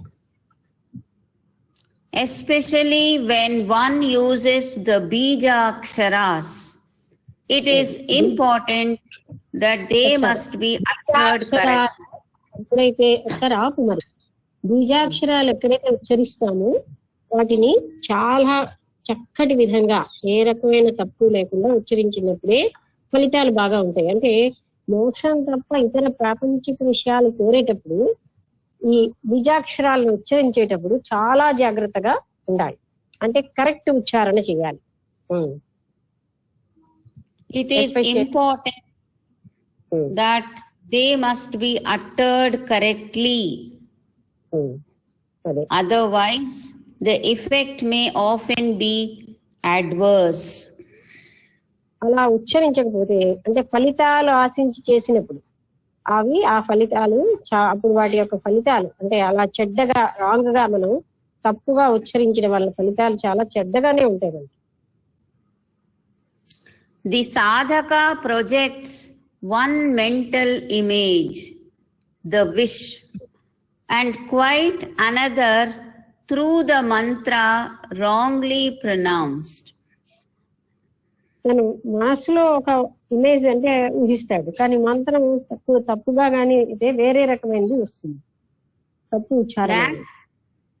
Naturally, there is a clash between the two, which might affect him mentally, physically, and psychically. తప్పు ఉచ్చారణ చేసినప్పుడు తప్పు ఉచ్చారణ వల్ల ఒక రకమైనటువంటి మనసులో ఒకటి ఉంటే బయట ఉచ్చారణ వల్ల వేరే ఒక రూపం వచ్చి రెండు కూడా ఫైట్ చేసుకుని ఆ వ్యక్తికి మానసికంగా భౌతికంగా అన్ని రకాలుగా అతనికి చాలా బాధ కలుగుతూ ఉంటుంది. అంటే ఎందుకే చూసారా, మంత్రోచ్చారణ ఎప్పుడు కూడా సుస్పష్టంగా చక్కగా ఉండాలి. ఆ మంత్రోచ్చారణలో తప్పులు ఉంటే అవి వినే వాళ్ళని బాధిస్తాయి, చెప్పే వాళ్ళని బాధిస్తాయి. Next paragraph. This does not apply, however, to Nishkama Japa. ఇవన్నీ కూడా నిష్కామమైనటువంటి జపం చేసిన వాళ్ళకి ఇవన్నీ అప్లై అవ్వవు. అంటే వాళ్ళు బాధించడం, ఇబ్బంది పెట్టడం, ఎందుకంటే అక్కడ కామ్యకర్మ ఉంటేనే ఇవన్నీ బాధపెడతాయి. కామ్యకర్మకి నిష్కామ కర్మకి అంత తేడా ఉంది. ఏమాత్రం లోటుపాట్లు ఉన్నా అక్కడ అవి బాధించవు నిష్కామ కర్మలో. Japa done without any selfish, అది నిష్కామ జప అంటే చెప్పారు. Japa done without any selfish worldly desire, but with the sole desire of attaining him. Sole desire? Attaining him, H capital, God. అంటే కేవలంగా ఆ జపం కేవలంగా భగవంతుని పొందడానికే చేసినప్పుడే ఆ జపం చాలా ఇలాంటి ఫలితాలు ఏమీ ఇవ్వదు. అదే మంచిది. Here, the intense faith and devotion that the aspirant has opens up the channel for the flow of divine grace ఇంతవరకు చెప్తాను, తర్వాత ఇంకా పెద్ద సెంటెన్స్ ఉంది, ఇక్కడ కట్ చదువు చేస్తాను. చదువు ఆ సెంటెన్స్ లో భావం ఒకటే, డివైన్ గ్రేస్. ఇప్పుడు నువ్వేం చేస్తున్నావు అంటే okay, And grace itself rectifies whatever defects that might have existed in the intonation of the mantra. అంటే అలా ఎప్పుడైతే మనం మంత్రోచ్చారణ నిష్కామంగా అలా చేస్తూ ఉంటే అటువంటప్పుడు ఆ దైవ కృప, దైవ కిరణాలు వాళ్ళ ద్వారా ప్రవహిస్తూ ఉంటాయి. ఆ ప్రవహించినప్పుడు వాళ్ళలో ఉన్న కొన్ని లోపాలు కూడా సరిచేయబడుతూ ఉంటాయి. అందుకంటే ఆ కృపకి అలాంటి ఫలితం ఉంది. And the grace itself rectifies whatever defects that might have existed in the intonation of the mantra or in the external purificatory rites that the aspirant might have ignored. అంటే అతను బాహ్యంగా తనను తాను పరిశుద్ధం చేసుకునేటటువంటి పనులు ఆయన చెయ్యకపోయినా, ఇగ్నోర్డ్ అంటే వాటిని పట్టించుకోకపోయినా, ఆ మంత్రమే అతన్ని మనసుని పరిశుద్ధం చేసేస్తూ ఉంటుంది. మంత్ర జపం వల్ల ఏంటంటే భగవంతుడి శక్తి మన మీద, మన ద్వారా ప్రవహించే వాహకం అయిపోతాం అనమాట. ఆయన చేతిలో పనిముట్టు అయిపోయి ఆయన శక్తి మన ద్వారా పనిచేస్తూ ఉంటుంది. ఆ పని చేసేటప్పుడు మానసికంగా ఏవైనా చిన్న చిన్న లోపాలున్నా సరి అవ్వబడుతూ ఉంటాయి, సరి చెయ్యబడుతూ ఉంటాయి. It is said, next paragraph. It is said that every 7 years we are completely renewed. 7 ఏళ్లకు ఒకసారి మన శరీర అవయవాలన్నీ, శరీరంలో ఉన్న కణాలన్నీ మారుతాయి, అవయవాలు కాదు అని మనం విన్నాం. అంటే 7 years ఒకసారి దేహంలో ఉన్న సమస్తం మారిపోతుంటాయి. That in 7 years all the cells of our body are renewed. అలా 7 ఏళ్లకి మన శరీరంలో ఉన్న కణాలన్నీ కొత్తగా అయిపోతుంటాయి. Hence, aspirants are often asked to devote at least 7 years for a continuous repetition of the mantra. సాధకులకి ఏం చెప్తారు, ఏ మంత్రమైనా మీరు 7 ఏళ్ళు జపించండి అని, అంటే నాన్ స్టాప్ గా, అంటే నిరంతరాయంగా ఏ మంత్రాన్నైనా 7 ఏళ్ళు జపించండి అని అంటారు. By this period, if the japa has been done continuously, every cell would have got infused with the mantra chaitanya.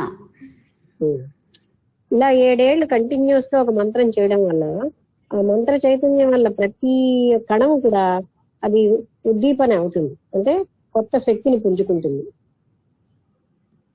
He would now be the very embodiment of the mantra chaitanya, the spirit of the mantra.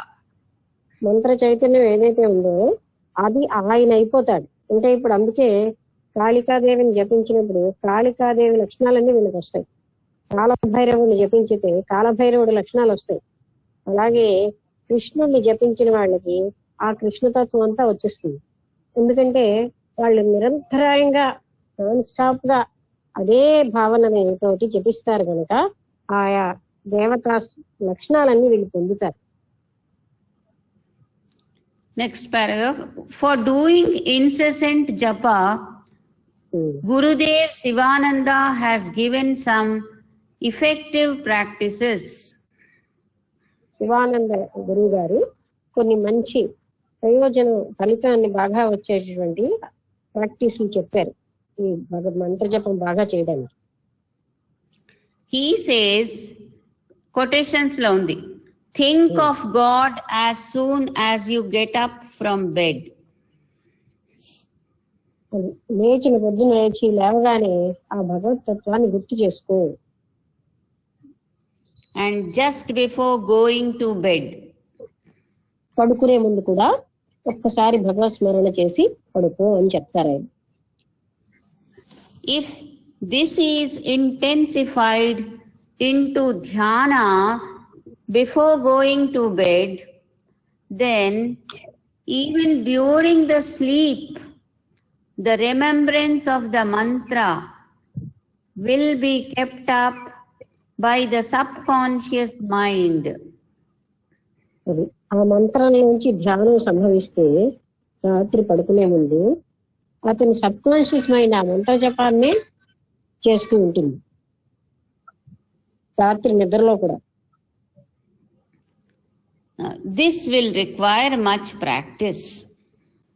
అలా చేయడానికి చాలా సాధన అవసరం. Next paragraph.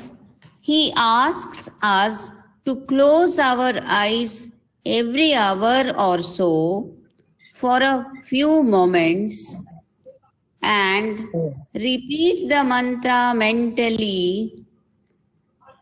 ఇంకా ఆయన ఏం చెప్పారు, కళ్ళు మూసుకుని మీరు ఆ మంత్ర జపం చెయ్యండి.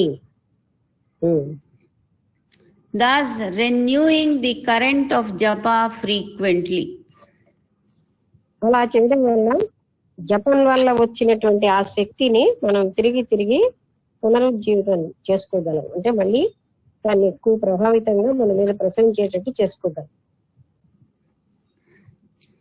This is also a great spiritual fortress for us. ఇంకా చెప్పాలంటే ఇది ఆధ్యాత్మికంగా మనకు ఒక రక్షణ వలయం, అంటే కోట ఎలా రక్షిస్తుందో అలాగ మన ఇది రక్షిస్తూ ఉంటుంది ఈ మంత్ర జపం. And will save us from great sins. అలాగే మనం ఎన్నో తప్పుడు పనులు చేయకుండా మనని కాపాడుతూ ఉంటుంది. అలాగే మిగతా వాళ్ళు ఏమైనా ఇది మన మీద ప్రసరింపజేసినా కాపాడుతుంది. ఆ ఫోర్ట్రెస్ అంటే ఆ కోటగోడ లాంటి ఒక వలయం ఏర్పడుతుంది. In course of time, we shall be able to keep up continuous namasmaran, even though we are engaged in various activities of the day. అంటే కొన్నాళ్ళకి ఎలా అవుతుందంటే వాళ్ళు వేరే పనులు చేస్తున్నా నామజపం లోపల జరుగుతూనే ఉంటుంది. అంటే మొట్టమొదట చేస్తూ ఉండాలి, అది తీవ్రంగా చేస్తున్న కొద్దీ ఆ నామజపం సర్వ అవస్థల్లోనే జరిగిపోతుంది. వాళ్ళు ఏ పనిలో ఉన్నా సరే నామజపం జరుగుతూనే ఉంటుంది. This is possible even as we go on breathing, though we are engaged in working with our hands. అది మనం చేతులతో ఏ పని చేస్తున్నా, అంటే అలాగే మనం మాట్లాడుతున్నా కూడా ఆ మంత్ర జపం జరుగుతూనే ఉంటుంది. చేతులతో చేసిన పనులు మనం ఏ పనులు చేస్తున్నా సరే ఆ జపం లోపల జరుగుతూనే ఉంటుంది. Only intense, sincere practice is required. తీవ్రమైనటువంటి నిజమైన నిజాయితీ ఉన్న ప్రాక్టీస్ అంటే సాధన అవసరం. అప్పుడు మాత్రమే ఇలాంటివి సంభవం. ఇప్పుడు 7:54 అవుతున్నది. మనం డౌట్స్ లేవు, ఎవరైనా అడుగుతారా? నేను అడుగుతాను. ఈ చాప్టర్ ఇక్కడికి అయిపోయింది, అంటే చాప్టర్ సూత్ర. నేను అడిగేది ఏంటంటే, కంటిన్యూస్ నామజపం అంటే మనం మొదట కొంచెం ఒక ఫిక్స్డ్ టైమ్స్ లో కొంచెం జపం చేయడం అలవాటు చేసుకోవాలా ఏమిటి? భగవంతుడి నామస్మరణ అసలు నిజంగా చెప్పాలంటే హృదయంలో భక్తి అంటే అది అన్ని సమయంలోని చేసుకునే ఇష్టం ఉంటుంది. ఆ ఇష్టంలో అన్ని పనులు చేస్తూనే ఆ జపం చేసుకోవచ్చు. అంటే ఆ నామం అంటే ఏంటి? ఆయన్ని స్మరిస్తున్నాం. మనకి ఇష్టమైన వాళ్ళని ఎలా ప్రతినిత్యం స్మరిస్తాం. ఆ ప్రేమ ఉంటే అది జరుగుతూ ఉంటుంది, వదలాలని ఉండదు. ఆ మధురత్వం ఒకటి ఉంటుంది. అందుకని ఆ ఫిక్స్డ్ టైము ఇవన్నీ ఏంటంటే అది శుష్కం. అంటే మనకి ఇంకా స్టార్ట్ అవ్వలేదు ఏమి ప్రేమ. అప్పుడు ఇలాంటి టైంలో అవి పెట్టుకుంటాం. ప్రేమ ఎక్కువగా ఉన్నప్పుడు ఆ పరమాత్ముని స్మరించడం కంటే నాకు ఇంకో ఉద్దేశం లేదనిపిస్తుంది ప్రేమ వల్ల. అది అలాగా చేస్తూ ఉంటే అందులో ముఖ్యమైనది ప్రేమ. అంటే దానివల్ల ఏం జరుగుతుంది? ఆ జపం అన్ని టైంలో జరుగుతూ ఉంటుంది. ఏ పని చేస్తున్నా జపం చేసే స్థితి వచ్చేస్తుంది. అంటే తను చేస్తున్నాడని అవేర్నెస్ లేకుండా కూడా చేసేస్తూ ఉంటాడు భక్తుడు. అంటే ఇప్పుడు శివానంద గారు పొద్దున్నే లేచిన వెంటనే ఒకసారి పడుకోబోయే ముందు ఒకసారి ఏవో చిన్న టెక్నికల్ అంటూ చెప్పారు కదా భగవంతుడి నామస్మరణ చేయడానికి. ఇవి అంటే రెండు అసలు టైంలే. భగవంతుడు అనే ఒక తత్వం ఉంది అనే ఇంట్రడక్షన్ లేని వాళ్ళు మొట్టమొదట్లో అన్ని కొన్ని నియమాలు చెప్పారు. పొద్దున్నే లేవండి, అసలు ఆ తత్వంలో పూర్తిగా మునిగిన వాళ్ళకి అక్కర్లేదు అది. అంటే వాళ్ళు ఎలాగా లేస్తారు అంటే వాళ్ళ బ్లవెడ్స్ కి కూడా ప్రాక్టికల్ అక్కల్టిజం అనే పుస్తకంలో ఆవిడ ఎప్పుడు ఉన్నత స్థాయిలో ఉండే విషయాలు చెప్పినా ప్రాక్టికల్ అక్కల్టిజం లో మాత్రం get up early in the morning అని మొదలెట్టారు. ఎర్లీ మార్నింగ్ లేవాలి, అది లేస్తూనే భగవతత్వం గుర్తు చేసుకోవడం, లేస్తూనే ఇవాళ ఏ పని ఉంది ఆ పని ఉంది తినాలి అవి గుర్తు చేసుకునే కంటే భగవతత్వాన్ని గుర్తు చేసుకోమని చెప్పడానికి అది మనందరికీ చెప్పేదే మన వాళ్ళు. అలాగే రాత్రి పడుకునే పోయే ముందు కూడా అది అలాగా అంటే నిరంతరం డే స్టార్టింగ్ డే ఎండింగ్ భగవతత్వంతో చేయండి అని చెప్తున్నారు. ఇంకే ప్రాపంచిక విషయాల మీద పెట్టొద్దు అని ఒక రకమైన హింట్ ఇస్తున్నారు మనకి ఏ విధంగా ఉండాలని. అది బాగున్నది. ఇది అంటే చెప్తారు కానీ చెయ్యము. అదే లేచిన వెంటనే ఏదో ఏవో ఇవి చేయాలి అవి చేయాలి, అదే మిగతా విషయాలు జ్ఞాపకాలు వచ్చేస్తాయి. అది చేసేవాళ్ళు ఉన్నారు కదా. అది సరే. ఇక్కడ నా డౌట్ ఇదే నేను అడిగాను, ఇంకెవరైనా ఏమైనా అడుగుతారు? నమస్తే అమ్మా. లక్ష్మి. సరే హలో, ఎవరు అడగండి. నాగేశ్వరరావు. ఈ రోజు చాలా మంచి విషయాలు ప్రస్తావనకు వచ్చాయండి. అంటే రోజు వస్తున్నాయి, రోజుకో రోజు అలాగ అనిపిస్తుంది. ముఖ్యంగా మనం భగవంతుడితో సహచర్యాన్ని కలిగి ఉంటే అంతరంగంలో ఏర్పడేటువంటి గొప్ప పరిణామాలు, ఆ శుద్ధత్వము, ఆ దివ్యమైనటువంటి ఆనంద భావనలు అనునిత్యము ఒక నది జీవనదిలా ప్రవహించడానికి హేతువుగా మారుతాయని, పరమాత్మ యందు అనురక్తిని పెంచుకోవడమే గొప్ప ప్రక్రియని, తక్కిన అనుకూలతలన్నీ ఈశ్వర కటాక్షం వల్లే అవ్యక్తంగా లభిస్తాయని ఈ రోజు మీరు చెప్పే మాటల్లో గ్రహించగలిగే భాగ్యం మాకు కలిగిందమ్మా. చాలా మంచి ప్రస్తావన వచ్చింది నారద భక్తి సూత్రాల్లో. ధన్యవాదాలు తల్లి. శారదా ఏదో అడుగుతున్నా?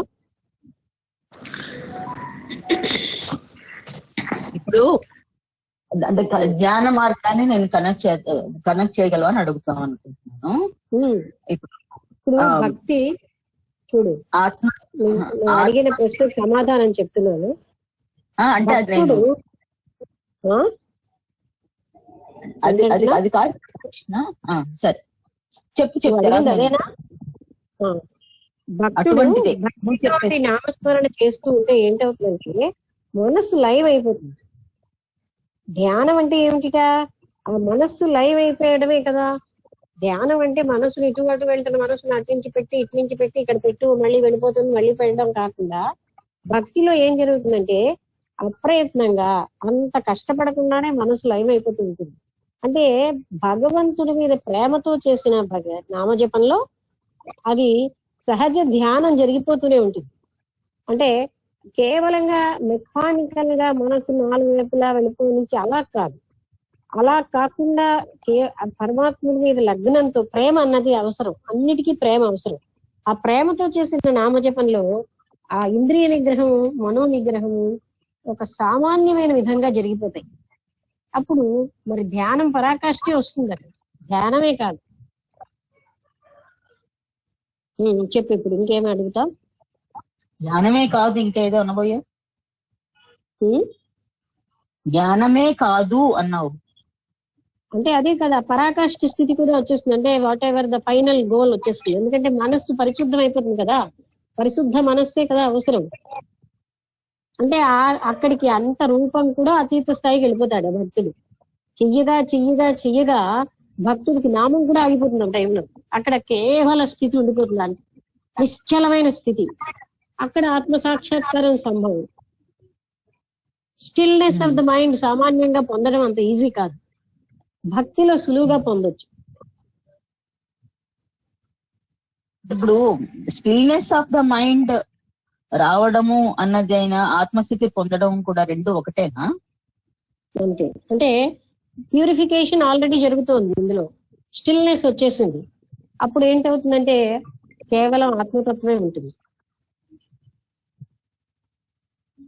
అంటే ఈ సాధనకి ఏమేమి అవసరం, విషయ వాసనలుగా పెళ్ళకూడదు.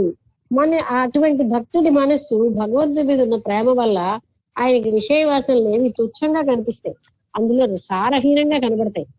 సాధకుడికి విషయ వాసనలో దోషం గ్రహించి అటించి లాగుతూ ఉంటాడు. ఈ భక్తుడికి భక్తిలో ఉన్న మధురత్వం వల్ల విషయ వాసనల మీద వెళ్ళడానికి ఇష్టపడదు మనస్సు. ఇప్పుడు ఎక్కడో చదువుకున్నాం, ఆత్మస్థితిని పొందడానికి రెండు కావాలి. ఒకటేమో చిత్తశుద్ధి, రెండోదేమో ఆత్మ విచారణ, జ్ఞానం. అంటే జ్ఞానం అనే కాంతి అనే జ్ఞానం. అంటే ఇప్పుడు ఒక ఎగ్జాంపుల్ లో అద్దం ముందరది ప్రతిబింబం కనిపించాలంటే మసి తీసేయాలి, అది చిత్తశుద్ధి. లైట్ ఉండాలి, అది భక్తుడికి జరిగిపోతాయి. అంటే ఆత్మశుద్ధి ఎలాగ జరుగుతుంది, తర్వాత ఆయనకి ఏ భగవంతుడి యొక్క అంటే అనుగ్రహంతో చేస్తున్నాడో ఆ కృప వల్ల అది కూడా జరిగిపోతుంది.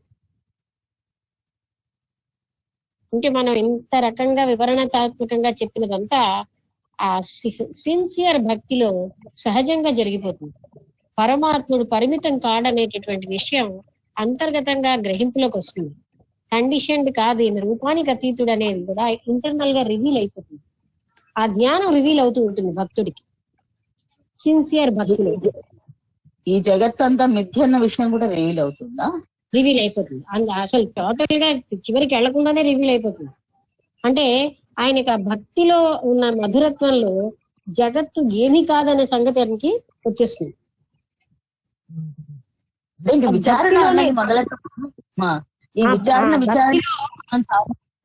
ఒకసారి విను, భక్తిలోని విచారణ కూడా అక్కర్లే. అందుకే కదా ఇది ఎంతో సులువు మార్గం అని అంటున్నారు. ఏంటంటే ఆ ప్రేమ ఉండాలి. ఆ భగవంతుడి పట్ల ప్రేమలో సమస్తం సంభవం. అంటే విచారణతో మనం ఏమిటి ఇది అంటే ఏమి లేదు బయట ఆనందం అని ఎన్నో సార్లు మనసుకు చెప్పుకోవాలి. కానీ భక్తి వల్ల అది చాలా సులువుగా జరిగిపోతుంది. ఏమి లేదు సుమా, బయట ఏ రసము లేదు, ఉన్నదంతా ఇక్కడే నాలోనే అని తెలుస్తుంది. అంటే నాలోనే అంటే నా స్మరణలోనే నేను పరమాత్ముడితో. ఇంకా కొంతసేపటికి ఏంటవుతుందంటే తను వేరు అన్న విషయం కూడా పోతుంది భక్తుడికి. తాను పరమాత్మ ఒకటే అనేటటువంటిది భక్తిలో అయిపోతూ ఉంటుంది. ఆ డిఫరెన్సియేషన్ డిజాల్వ్ అయిపోతుంది.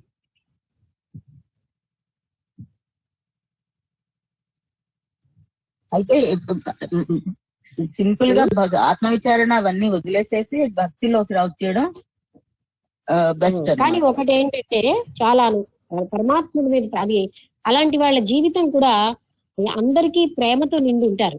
ఇవి డ్రై విచారణ కంటే భక్తి ఉండడం, వాళ్ళు హృదయంలో ప్రేమ ఉంటుంది కనుక వాళ్ళందరినీ ప్రేమిస్తూనే ఉంటారు. తర్వాత రేడియేట్ అవుతుంది ప్రేమ వాళ్ళ నుంచి, ఎప్పుడు ప్రసన్నంగా ఉంటారు. నెక్స్ట్ సారవంతంగా ఉంటుంది వాళ్ళ జీవితం, శుష్కంగా ఉండదు. భక్తిలో మాత్రం అంటే పరమాత్ముడి మీద ప్రేమ చాలా అవసరం. ప్రేమ అందుకే అన్నిటికంటే ఉత్తమమైన గుణం. అన్ని చోట్ల అది చెప్తున్నారు. ప్రేమ ఒక్కటి భగవంతుడి మీద ఉంటే అన్ని ఇన్ఫర్మేషన్ లోపల నుంచి వచ్చేస్తుంది ఏం చెయ్యాలో. ఆయన వదలలేని అనిపిస్తే జపం చేయనిస్తాడు ఆయన. అప్పుడు వదలలేకపోయి గట్టి పట్టుకోవడానికి ఏం చేయాలి, నామస్మరణ చేస్తూ ఉంటే ఆయనతో నిరంతరం కాంటాక్ట్ లో ఉంటాం. అందుకని ఆ ప్రేమ అన్నది చాలా ముఖ్యమైన అర్హత. పరమాత్ముడి మీద ప్రేమే భక్తి. ఆ ప్రేమ రావాలి అంటే ఏం చెయ్యాలి ముందర? ఇప్పుడు నువ్వు బయటికి మనుషుల్ని ప్రేమించడానికి ఏం చేస్తున్నావు చెప్పు, ఏమైనా చేస్తావా? ఆ ప్రశ్న ఏమైనా అర్థం ఉందా? ప్రేమ అనేది సహజంగా వస్తుంది, అది మన సహజమైన స్వభావం. ఏం చెయ్యక్కర్లేదు, యాక్టివిటీస్ వల్ల కాదు. ఇప్పుడు ఒక అమ్మాయి ఒక అబ్బాయిని ప్రేమిస్తుందంటే అది ఎందుకు వస్తుంది? It is there. అదే ప్రేమ ప్రేమించడంలో కూడా లోపల ఉన్నటువంటి వైరాగ్యం. మిగతా విషయవాసనలు ఉన్నవాడికి భక్తి రాదు, ఆ విషయవాసనలోనే ఉండిపోతాడు. భక్తి ఉన్నప్పుడు విషయవాసనలకు వెళ్ళదు మనస్సు. సిన్సియర్, అక్కడ ఏం చెప్తున్నారు, సిన్సియర్ చాంటింగ్. పరమాత్ముడి మీద ఉన్న ప్రేమతో ఆ సిన్సియర్ గా శ్రద్ధా భక్తితో చేస్తే తప్పకుండా ఈ రిజల్ట్స్ అన్ని తప్పకుండా వస్తాయి. అసలు ఎంతలా అవుతాయంటే అనుభవిస్తున్న వాడికి తెలుస్తుంది. కానీ ఇవన్నీ ఇంతసేపు మనం చర్చించుకుంటాం కానీ భక్తిలో అది సహజంగా జరిగిపోతూ ఉంటుంది. అంటే మధురత్వం ఉంటుంది గనక దాన్ని వదలబుద్ధి పుట్టదు. మళ్ళీ మళ్ళీ మనసు ఎటో వెళ్ళిపోదు కూడా, అందులోనే ఉండాలనిపిస్తుంది. అందులోనే ఉంటూ ఉంటే పనులన్నీ చేస్తున్నానన్న స్పృహ ఉండదు. కర్తృత్వ భోక్తృత్వాలు పోతాయి. సాధకుడికి ఏం చెయ్యాలో అన్ని భక్తిలో అయిపోతుంటాయి. కర్తృత్వాభిమానం పోతుంది, అంతా నువ్వేనయ్యా అన్నది. ఆ భోక్తృత్వాన తానే ఫలితాలు అనుభవిస్తున్నానన్నది పోతుంది. డూయర్షిప్ లేదు, ఎంజాయర్షిప్ లేదు. అలాంటివన్నీ భక్తిలో చాలా సహజంగా జరిగిపోతాయి. అండ్ భక్తి ఇట్ సెల్ఫ్ గివ్స్ ప్లెజర్, ఆనందాన్ని ఇస్తుంది, ఆనందానుభూతి ఇస్తుంది. అంటే హృదయంలో ఆనందానుభూతి ఉండడం వల్ల దాంట్లోంచి పక్కదారులు పట్టం, ఆ ఆనందానికే స్టిక్ అయిపోతాం. So it is the highest అని ఎందుకంటారంటే, అండ్ ఈజియెస్ట్ కూడా. ఒకటి, ఆ ప్రేమ మనసులో ఉంటే మాత్రం తప్పకుండా జరుగుతుంది. ఓకే, ఇంకా రెండో ప్రశ్న ఉన్నది. ఇందాక హింస గురించి, మానసికంగా మనం చేసే థాట్స్ గురించి మాట్లాడుకున్నాం. అప్పుడు ఇప్పుడు ఎవరైనా సరే చాలా పెద్ద నేరం చేశారనుకో, అంటే ఇప్పుడు ఈ మధ్యన ఏదో తలలు తీసేయడం, అమ్మాయి ఇష్టపడలేదని చెప్పి అమ్మాయినేమో, అంటే అమ్మాయి తనని ఇష్టపడలేదని కాల్చి చంపేయడం, ఇటువంటివన్నీ నేరాలు చేశారనుకో, మీద అమ్మాయి రెండు రకాల నేరాలు ఈ మధ్యన జరిగాయి.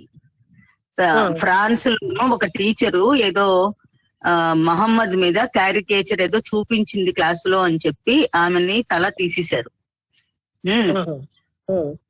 దాని మీద ఇప్పుడు ఫ్రాన్స్ లో చాలా గొడవలు అవుతున్నాయి. అలాంటిది విన్నప్పుడు కానీ ఇంకెవరో ఒక అమ్మాయి అబ్బాయిని ప్రేమించలేదని వెళ్ళి తీసుకెళ్లి కాల్చేసాడు అమ్మాయిని. సో ఇటువంటి ఏదైనా క్రైమ్, జస్ట్ నేను చెప్పేది అంటే ఏదైనా క్రైమ్ ఇలాంటిది విన్నప్పుడు ఒకసారి థాట్ వస్తుంది అనమాట, వీళ్ళని వాడు కాల్ చేస్తే వాడిని కూడా ఒకటి వేసేయాలి అని, కాల్ చేయాలని ఈ థాట్ రావడం అన్నది అంటే దాని అలాంటి థాట్స్ రాకుండా అలాంటప్పుడు మన తాలూకా యాక్షన్ ఎలా ఉండాలి, మన థాట్ ఎలా ఉండాలి, ఆ థాట్ ఏం చేయాలి? మంచి ప్రశ్న, అందరికీ ఉపయోగం. ఎలా అంటేనండి, అక్కడ అన్ని మనం చేయట్లేదు. ప్రపంచంలో కర్మదేవతలు మనకంటే తెలివితేటలతో సూక్ష్మాతి సూక్ష్మమైనవన్నీ కూడా అక్కడ గుర్తు పెట్టుకుని ఆ మెమరీ ఉంటుంది. ప్రతి చిన్న పనికి కూడా ఫలితం ఇస్తారు. మనం సరిగ్గా ఇవ్వలేం, వాళ్ళు మాత్రం చాలా బాగా ఫలితం ఇస్తారు అన్న ఎరుక మనకుంటే మనం ఆ బోధరేషన్ మనకు అక్కర్లే, ఆ అక్కర్లేని డ్యూటీ మనం తీసుకోక్కర్లే. ప్రతి వాడికి కర్మకి ఫలితం ఉంటుంది. ఆ పని కూడా మనం ఎందుకు చేసి మనం కర్మ తెచ్చుకోవడం, అది మనకి తెలిస్తే. అందుకే ప్రకృతి నియమాలు బాగా అర్థం చేసుకుంటే కొన్ని విషయాల్లో మనం ఇన్వాల్వ్ అవ్వం. అందుకు మన పని ఏమిటి అంటే, వాడికి క్రూరత్వాన్ని తగ్గించమని ప్రార్థన చేయొచ్చు, వాడి మనసులో మంచితనం వచ్చేటట్టు ప్రార్థన చేయొచ్చు. అది మనం చేసే ఉపకారం. అంటే ఒక క్రూరాతి క్రూరమైన వాడిని, వాడి క్రూరత్వం యొక్క పరాకాష్ఠలోంచి వాడి క్రూరత్వం ఇంటెన్సిటీని తగ్గించి వాడిని శాంతంగా చెయ్యి అని మాత్రం మనం ప్రార్థన చేయొచ్చు. అది మనం చేసే పెద్ద ఉపకారం. అంతేగాని వీడు ఇలా చేసేది పనిష్మెంట్ నేను ఇవ్వాలని పెట్టుకోక్కర్లే. ఆ పనిష్మెంట్ కర్మదేవతలు చక్కగా ఇస్తారు. ఆ పనిష్మెంట్ వాడికి ఇచ్చినప్పుడు వాడు పడే బాధ మనం చూడలేం. అందువల్ల ఇప్పుడు వాడు పెట్టే బాధకి కొన్ని రెట్ల పనిష్మెంట్ వస్తుంది. అది మనం ఆ ప్రకృతి నియమాలని to understand the laws of nature అంటారు. If you understand the laws of nature, everything is going on well, correct గానే అన్ని జరుగుతాయి. ఇప్పుడు ఈ పర్టికులర్ దానికి కూడా కార్యకారణ సంబంధం ఉంటుంది అనమాట. అంటే ఇప్పుడు కరోనాలో ఇంతమంది చచ్చిపోతున్నారు, అక్కడ ఏమిటిది అంటే కర్మ, లా ఆఫ్ కర్మ ప్రకారం సామూహికంగా చేసినటువంటి రాంగ్ యాక్షన్స్ సామూహికంగా మనుషులు చనిపోతూ ఉంటారు. అంటే ఇప్పుడు జలియన్ వాలాబాగ్ లో సామూహికంగా ఇంతమందిని చంపేశారు. వాళ్ళకి ఏం జరుగుతుంది అంటే, సామూహికంగా వాళ్ళు దుష్కర్మ చేయడం బట్టి ఆ సామూహికమైనటువంటి దుష్కర్మని ఫేస్ చేస్తాం. అది అకార్డింగ్ టు లా ఆఫ్ కర్మ everything is done in a proper way. కానీ ఒక మానవుడిగా మనం ఆ దయని, కంపాషన్ ని కలిగి ఉండడం ధర్మం. అంతేగాని వాళ్ళకి పనిష్మెంట్ ఇస్తేనే అన్న పాయింట్ మనలో ఉన్న హింసాత్మక ప్రవృత్తిని ఎక్కువ చేస్తుంది. ఆ పనిష్మెంట్ ఇవ్వబడుతోంది, మనం ఎందుకు దాన్ని అంత పట్టుకోవాలి? వాళ్ళు చేసినది అది వాళ్ళకి తప్పవచ్చు, కానీ దాన్ని నిర్ణయించే వాళ్ళు ఉన్నప్పుడు అన్ని డ్యూటీలు మనం తీసుకోక్కర్లే. అర్థమైందా? మనలో ఉన్న రివోల్టింగ్ టెండెన్సీ దాన్ని మనం కంట్రోల్ చేసుకోవాలి. దానివల్ల ఎవ్వరికి లాభం లేదు, ఇంకా హింసాత్మక ప్రవృత్తి పెరుగుతుంది. కానీ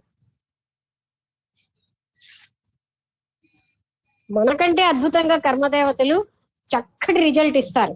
వాళ్ళు మానసికంగా చేసేలా, భౌతికంగా, మానసికంగా అన్ని రకాలుగా అనే వాటికి దాని ఫలితం ఇంటెన్సిఫైడ్ గా ఉంటూనే ఉంటుంది. మనం ఇవ్వలేము ఆ ఫలితం, అక్కడ మాత్రం ప్రకృతిలో అవి జరుగుతూనే ఉంటాయి.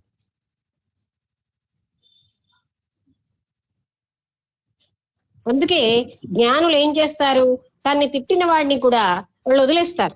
ఎందుకంటే వాళ్ళకి ఏమిటి కారణం, తాను చేసిన కర్మే వాళ్ళకి లిస్టులోకి వెళ్తుంది. తాను వాళ్ళని దుష్టత్వంతో వీళ్ళని బాధ పెట్టాలి అని అనుకోడు. అందుకే సహనం సర్వభూతానాం అప్రతీకార పూర్వకం అన్నారు. ప్రతీకార పూర్వకమైన సహనం కంటే అప్రతీకార పూర్వకం వల్ల కర్మ ఉండదు మనకి. అయితే మనకి ప్రతీకారం లేకపోయినా కర్మదేవతలు వదిలిపెట్టరు అనే విషయం మనం జ్ఞాపకం ఉంచుకున్నా పర్వాలేదు. కానీ మనం మళ్ళీ ఇలా ఆలోచించకుండా ఉండడానికి కర్మదేవతలు కరెక్ట్ గా పనులు చేస్తున్నారని మనం గ్రహించాలి. లాస్ ఆఫ్ నేచర్ మనకు తెలియాలి. చాలా విషయాలు మనకు తెలియకపోయినా చక్కగా జరుగుతున్నాయి నేచర్ లో. Okay okay. ఇంకేమైనా సందేహాలు? లక్ష్మి గారు నమస్తే అండి, నేను అనురాధ. నమస్కారం అండి, చెప్పండి. ఏంటంటే మా అత్తగారు ఇలాగే శ్రీరామ శ్రీరామ కూర్చున్నా నిలబడ్డా అంటూనే ఉండేవారు. టక్కున ఇలా పడుకొని అలా వెళ్ళిపోయారు ఆవిడ మోక్ష మార్గం వైపు. అలా చెయ్యాలంటే చాలా కష్టం. అసలు ఎంత సాధన చేస్తే గాని అందులోకి రాలేమో అనిపిస్తుందమ్మా. జపమాల పట్టుకున్న కాసేపు కూడా కాన్సన్ట్రేషన్ ఉండట్లేదు, బయట విషయాల మీదకి వెళ్ళిపోతూనే ఉంది మనసు. అందుకే భగవంతుడి పట్ల ప్రేమ ఉంటే వెళ్ళదు. ప్రేమ కల్టివేట్ చేసుకోవాలి. కల్టివేట్ ఏంటి, ప్రేమ అన్నది ఉండాలి అంతే. ప్రేమ వల్ల అది ఒక రకమైన ఆశీర్వచనమే. ఆ ప్రేమ వల్ల జరుగుతూ ఉంటుంది. ప్రేమ ఉన్న వ్యక్తికి ఏం చేయాలో ఏం చెప్పక్కర్లేదు, అన్ని గైడెన్స్ వచ్చేస్తూ ఉంటుంది. ప్రేమే గైడెన్స్ ఇస్తుంది. ప్రేమే అల్టిమేట్. చాలా సంతోషం అమ్మ. ఇంకొకటి మీతో కొంచెం పర్సనల్ గా కాసేపు ఒక 1/2 అవర్ టైం తీసుకొని మాట్లాడాలని ఉంది. ఏ టైంలో కాల్ చేయమంటారమ్మా? ఫోన్ చేసి మాట్లాడండి, మీ ఇష్టం. ఆ టైంలో వ్యక్తులు ఎవరు లేకుండా ఉంటే నాకు పర్వాలేదు. మా ఇంటికి ఎవరు ఎప్పుడు వస్తారో తెలియదు, కానీ ఎవరు లేరంటే మీ అదృష్టం, నేను మాట్లాడతాను. నాకు మామూలు పర్సనల్ పనులు పక్కన పెడుతుంటాను. అదే అందుకే మీ టైం తీసుకొని మాట్లాడదామని. ఎప్పుడు మాట్లాడినా పర్వాలేదు, నాకు పనులు పోస్ట్ పోన్ చేసుకుని మాట్లాడుతూ ఉంటాను. వ్యక్తులు ఎవరైనా వస్తే వాళ్ళని కూర్చోబెట్టి ఫోన్ లో మాట్లాడడం కరెక్ట్ కాదు కనుక అప్పుడు మాట్లాడడం. వాళ్ళు అన్ని పనులు ఫోన్ లో మానుకొని మన దగ్గరికి వస్తున్నారు, మనం ఫోన్ లో మాట్లాడితే ఎంతవరకు రైట్, అందుకని అప్పుడు మాట్లాడతాం. ఓకే అమ్మా, సంతోషం. తప్పకుండా. ఇంకేమైనా సందేహాలు ఉన్నాయా? ఇంకా ఆ భగవత్ కృపలో వచ్చింది గనక ఆ దాంట్లో ఉన్న లోతులన్నీ నేను చెప్పగలుగుతున్నాను. ఆ విధంగా ఎలా జరుగుతుంది అన్న పాయింట్ అది కొన్ని పుస్తకాల్లో ఉండవు.